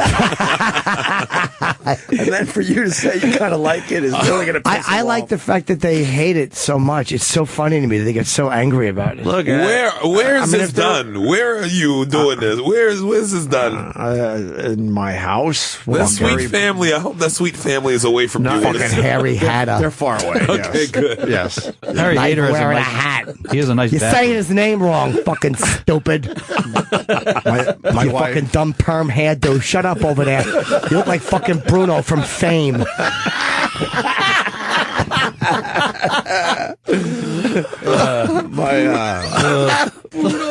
My wife was checking my shit. She goes, "You made another one of those." She's not It's got to scare the shit out of her. She's not happy either. There's no way she's okay with that. Unfortunately, I got to make another one now. They have to. They're reacting too well to these You things. should. They demand it. I think the next one's going to be on pumpkins. Pumpkins? I'm going to do one on pumpkins. For the holidays? Pumpkin spice. It's in everything now. Everyone loves the pumpkins. Oh, yeah, there's a pumpkin spice I coffee don't think Harry or whatever. Hater likes that, the fact that pumpkin flavor is in everything.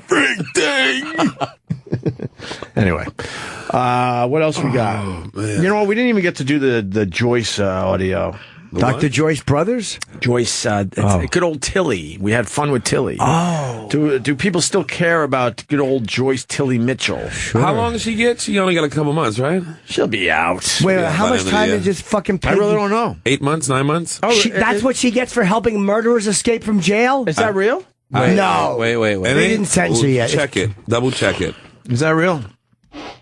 That was real. wow. Yeah, the old propofol coming out. God damn. It's doing life in your ass. You splattered there. No, I didn't. Totally solid. We all know that. You splattered there. Propofol. How the fuck is she not getting 20 years in prison? No, she's not She's getting getting that. sentenced on the 28th. Okay.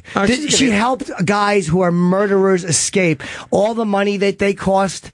It costs the a state. shitload. She's putting cops' lives at risk. This fucking pig. These guys have guns, and they're going to shoot at cops. I'm gonna guess. I'm gonna go 2 to 5, somewhere around there. Yeah, I don't think she's going to get more than What 5 a years. dumb system we I'm live gonna in. go 2 to Dumb 5. system. And I think it costs the state almost $80 million or some shit like that in overtime. And Yeah, all that's that. why they're gonna fucking try to. That's why she's going to jail. Life in prison. Yeah, it cost a lot of money to find those guys.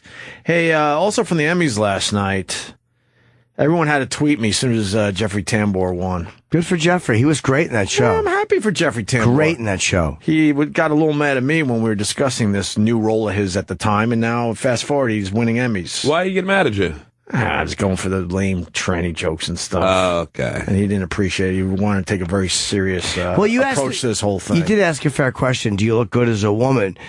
That's what started. He got mad. But instead of just saying, like, I don't even look good as a man, let's be honest. You're not a model, Jeffrey. He's not. But he could have addressed that and still had fun with it. It doesn't take away from what the show does. I wasn't even going for the joke because I was like, if I was dressing like a woman, I would hope I looked good as a woman. Right. You ever put on thigh highs? No, I could say. All right, no. well, then I guess I'll stand alone with this. There's something about wearing thigh highs. You don't feel like it's humiliating in a way when making a girl's eating a girl's pussy when you're wearing thigh highs. It's fucking hot. I loved it. That was your heart on. Pretty hot. Like just ridiculous. Yeah, it was just dirty. It felt dirty. The dirtiness of it. Yeah, I'm not into being a woman. I don't want to cross dress. It's not, but it's just the idea of doing that. I get it. One girl was tugging on my thigh highs, calling me a bitch, and sitting on my face. I was out of my mind. That's pretty hot. It was fun. She had a big fucking plump dancer ass. Ooh, what a delight. Was this in the city? Yes. Although I would say of all questions to ask, that was the worst question you could have asked about that situation. No, I like particulars. What time zone were you in? Was she a Capricorn? Yeah, I know she was. Yeah, that was in the city, man. It was my house. She was fucking hot. Oh yeah. But I didn't feel like embarrassed by it. It was just perverted. Women don't mind it when you're that perverted. Oh no. There's something about it they like you dirtbag. I like a dirty, perverted type of situation. Oh, yeah. Let me ask you this. So Sure. you go down that road, being married, I can't imagine going down that road because then you have to see the person the next day. I would assume something like that would have to be done with a complete stranger because then you don't have to have like contact after the fact where then now you realized how ridiculous the whole act was. But really, the chick that I'm like my girlfriend, when we fuck, it ain't the same chick that argues with me during the day. It's like I have to look at her a different person from fucking to daytime anyway. I just think it would be harder. If you're in a relationship and then you go down that road, it's got to be a little strange, like cleaning up after the fact. No, because there's no shame with it. I'm not ashamed of any of it. Yeah, me either. Like, why would I be embarrassed by being dirty when she knew I was dirty when we got together? Well, I get it. But I mean, the act itself, some would say, oh, God, that's a little... Not even a little... No way. Okay. That's why I'm asking. Situations. That's why I'm asking. Yeah. No, I would rather do it with a girlfriend because then we could repeat it and talk about it and text about it. When it's a girl you're fucking paid, it's like... You can't keep the thing going. No, because they want more money. You can't just keep texting. But I want a girl who will text me during the day and talk dirty to me on the phone. Like, I would much rather do that in a relationship. Well, that's like giving them some ammunition for that next fight, too. Oh, yeah? Yeah. You wasn't saying that one. Yeah. When you had those thigh highs on. I'd be like, yes, I wasn't because I was ready to come. That's why. There's no let them. They could use it on me in an argument. It wouldn't bother me because it's not an embarrassing thing for me. If you own it, it's yours. I don't care if they. It's like. The way people get you with sex, again, unless you're hurting somebody or you're a fucking pedo but just doing dirty stuff like that between two people. Two adults? Fine. I could care less who knows it. I'm not embarrassed by it. It turns me on. It's a little weird and dirty and it's fun. I love a girl who's open enough to do that shit. Right. If a girl was like, I told you, there's one girl I stopped seeing because she was a little judgmental about some of the...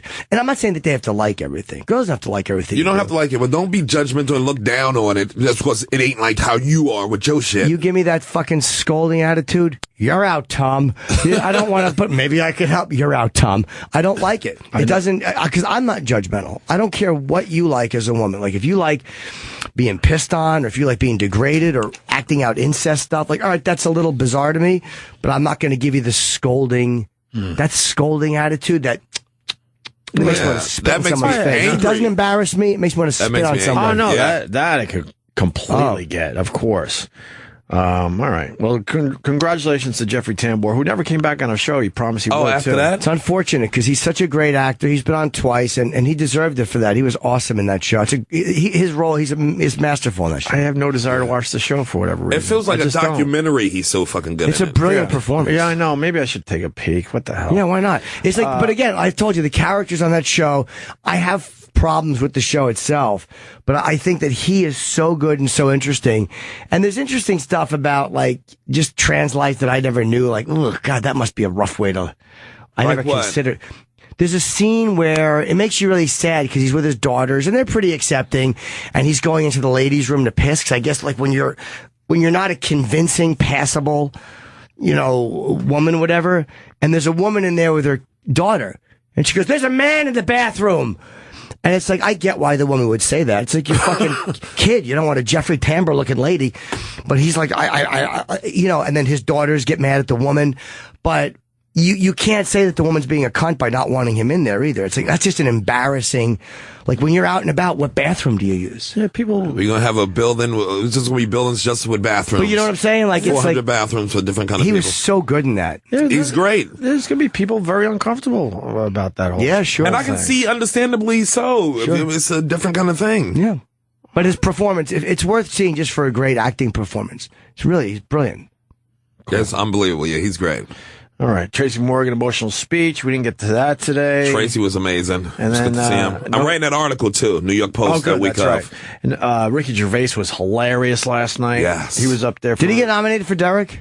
Yeah, and then he basically was telling everyone he knows he's not going to win. It was really fun. He's just fucking hilarious. Yeah. And then what's this Biggest Bomb by Andy Samberg? Is this worth playing real fast? Not really? I think the Tracy thing is better. I saw Andy's one joke about Trump was very funny, where he goes, he seems really racist. What else? He did it like it was a setup, but it turned out just to be the statement. It was very funny. Yeah, that was very funny. All right, let's play some Tracy Morgan. Yeah, let's play Tracy. Let's move it. After hearing Gilbert and Artie, though. Thank you so much. I want to see them announce them. I miss you guys so much.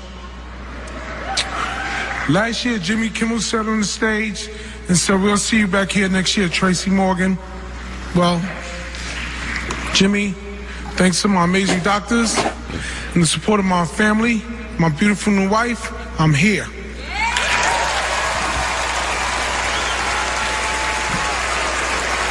Standing on my own 2 feet. And God bless all of you for your love, your prayers, and the positive thoughts over the past 15 months. Thank you. I'm honored to be at the Emmys. I've always have been honored to be here. It's been a long road back. I suffered a traumatic brain injury that put me in a coma for 8 days. When I finally regained consciousness, I was just ecstatic to learn that I wasn't the one who messed up. It's fucking funny. Only recently I've started to feel like myself again, so, which means a whole lot of y'all women gonna get pregnant at the after party. Going down. So, look at the little Peter Dinklage fella. Yeah, Morris sounds on. That's awesome. Good for him. Yeah, right on, man. Love him. What won? I don't know. Game of Thrones. Game of Thrones. Okay, Best drama, yeah. How did Lena Headey not win for Best Supporting Actress? She's know, who won for that? Well, when she walked through butt naked and was it somebody from Veep? Isn't that different? Comedy. No, oh, you're right. Yeah, so I know Dinklage won. Yeah, he's so good. And I saw the picture Amy tweeted of like it was very funny. This is my family. There's all these Emmy people. They won more. They broke the record. But there was also a guy in the back who plays Theon. Who had Theon? Oh, you don't watch the show. No. But what else won? who got Theon, who got his penis cut off? Yeah. What about it? He was there. He looked like he won something for support. I'm going to guess. Oh, maybe. Orange is the New Black. I don't know. Uza. That's the black chick. Yeah, they all she get won awards. second time Is in she a row. great? She's great. Okay. I don't know. I don't watch That's that. the one but with I hear the short curly hair. Don't know. She's I don't know. her. 2 times in a second win. Yeah. I know that fucking. They nominated Amelia Clark too. No, I would have given Lena Headey. I think is better than. Usa Dubé is fucking unbelievable. Okay, I can't say because I haven't seen it. But Lena was great when she walked through the streets butt naked. That's what you're talking about. They're spitting on her. That was a great scene. Fucking spitting on her. Was that the Mother's Mercy episode? I know that specific episode got nominated for a lot of awards. Yeah, that's the one that Nutter directed. Good one. That won all the Yeah, and he won that. Yeah. She plays a fucking monster in that. That show's so great. But the thing that makes her so great is that she loves her son, and like she still plays a real mother, but just a cunt. But everybody in that it starts off like you hate him, just like what's the name with the one arm. Oh, yeah, sure. And when he pushed the boy out the window, who could you hate more than that? Now I love that dude. See, I'm just the opposite. I loved him when he pushed that little fucking kid out the window. Now he's got one arm. I'm like, ho-hum. Meh. When you were talking about the Walk of Shame, isn't that the? I don't watch the show. Wasn't that a body double and they put her face on someone else's body? Maybe, yeah, but still a great For scene. parts of it. For Not the parts whole of it? walk, though, but parts of it, She had a yeah. nice dumper. Could She you got a tell? great dump. Could you tell or no? You could tell. I could see the CGI'd face. Yeah, it was a in black there. girl's body. It was Serena Williams' ass. And So what else was?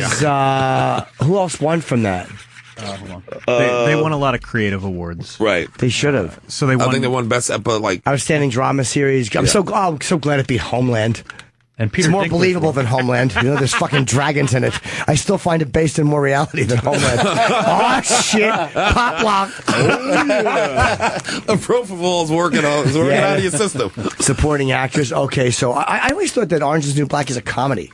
It is. It was. It's listed usually. Then why is it a drama? They changed it this year. Why the fuck she went in a fucking drama? Netflix can. Why the fuck she went in a fucking drama? They changed the rules. What else did they win?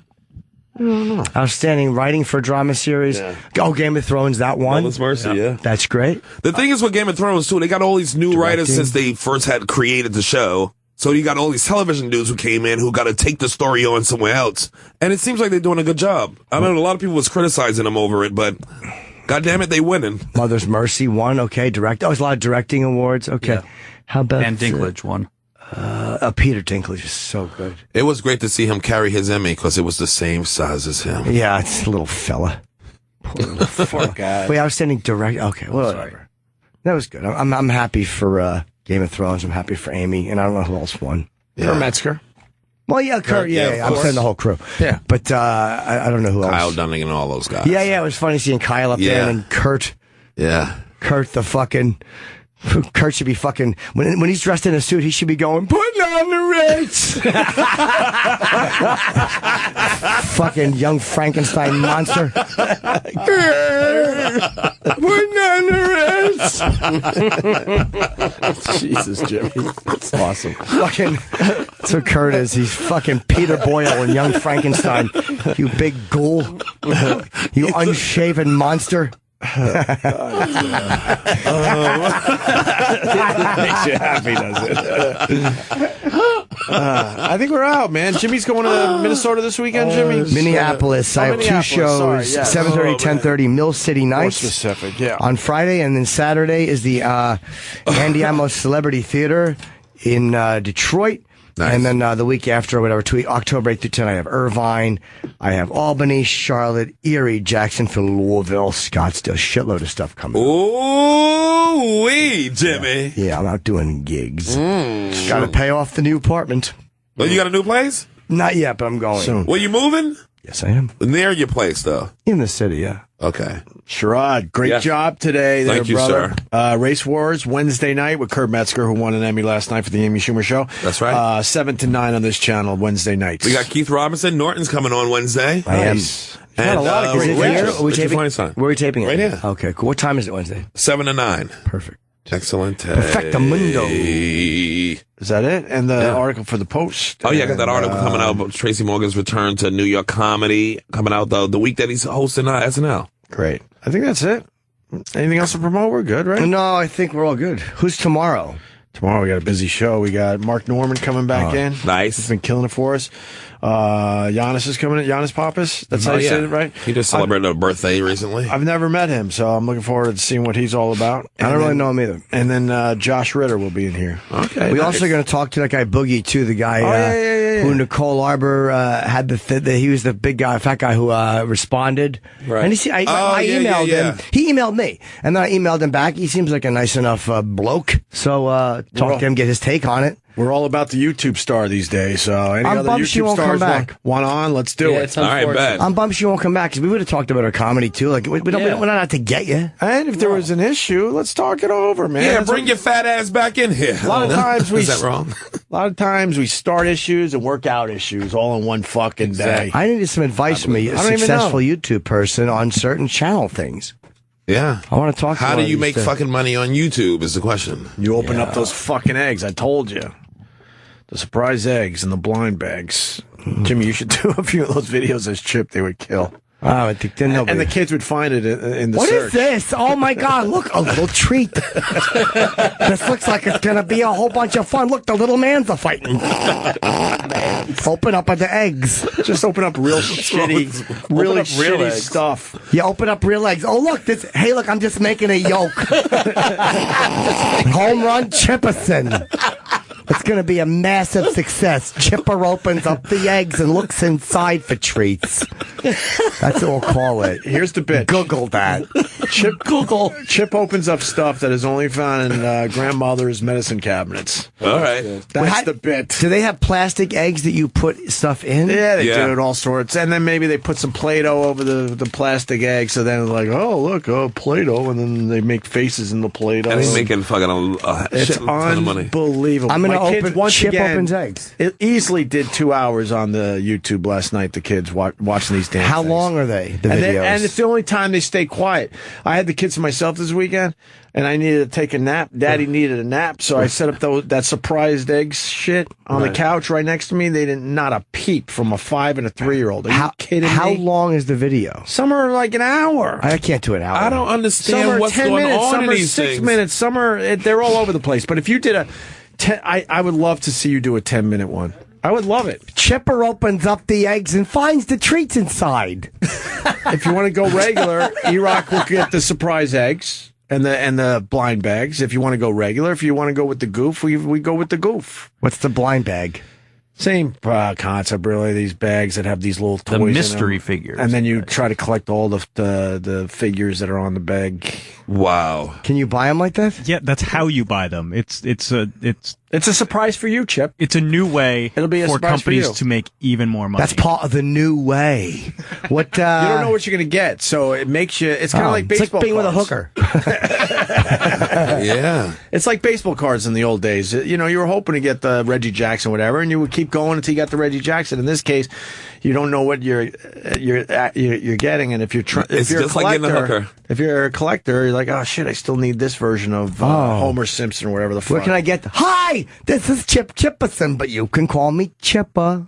It's genius. Welcome to my egg opening extravaganza show. We're going to open up a whole big bunch of eggs, and we're going to find the treats inside and discuss them. You got to do this. Just simmer down, kids. Here comes treat number 1. Oh, look, and it cracks. There's a big yolk. You got to do this for real. Are you going to do this with kids in the video, or no? You don't want to. You don't want to have like a little audience. Oh yeah, Are you supposed to? No, I'm asking. No, because they would be really disappointed. Well, now the kids are opening up their egg. It's crazy. It just Although Chipper will open up the eggs, and the Chipper will have the camera on his face a little bit too. All right, let's get out of here. Oh, look at this delicious treat. What is this?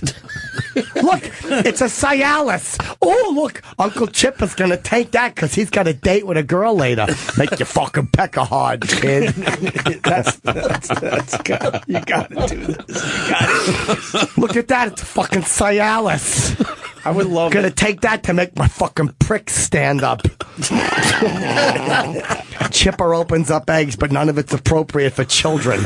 No, it would be great. You ruin the whole fucking business for everybody else. Yes, you bring down a whole market. Hey, look, a little action figure. There. Yeah, they're a big hit. Look, a little action figure or something. Look, he's gonna put his pecker in a lady's asshole. You gotta do this. You'll ruin the whole surprise egg world. Chip's going to ruin everything. Yay! I like it. All right. I'm Chip Chipperson.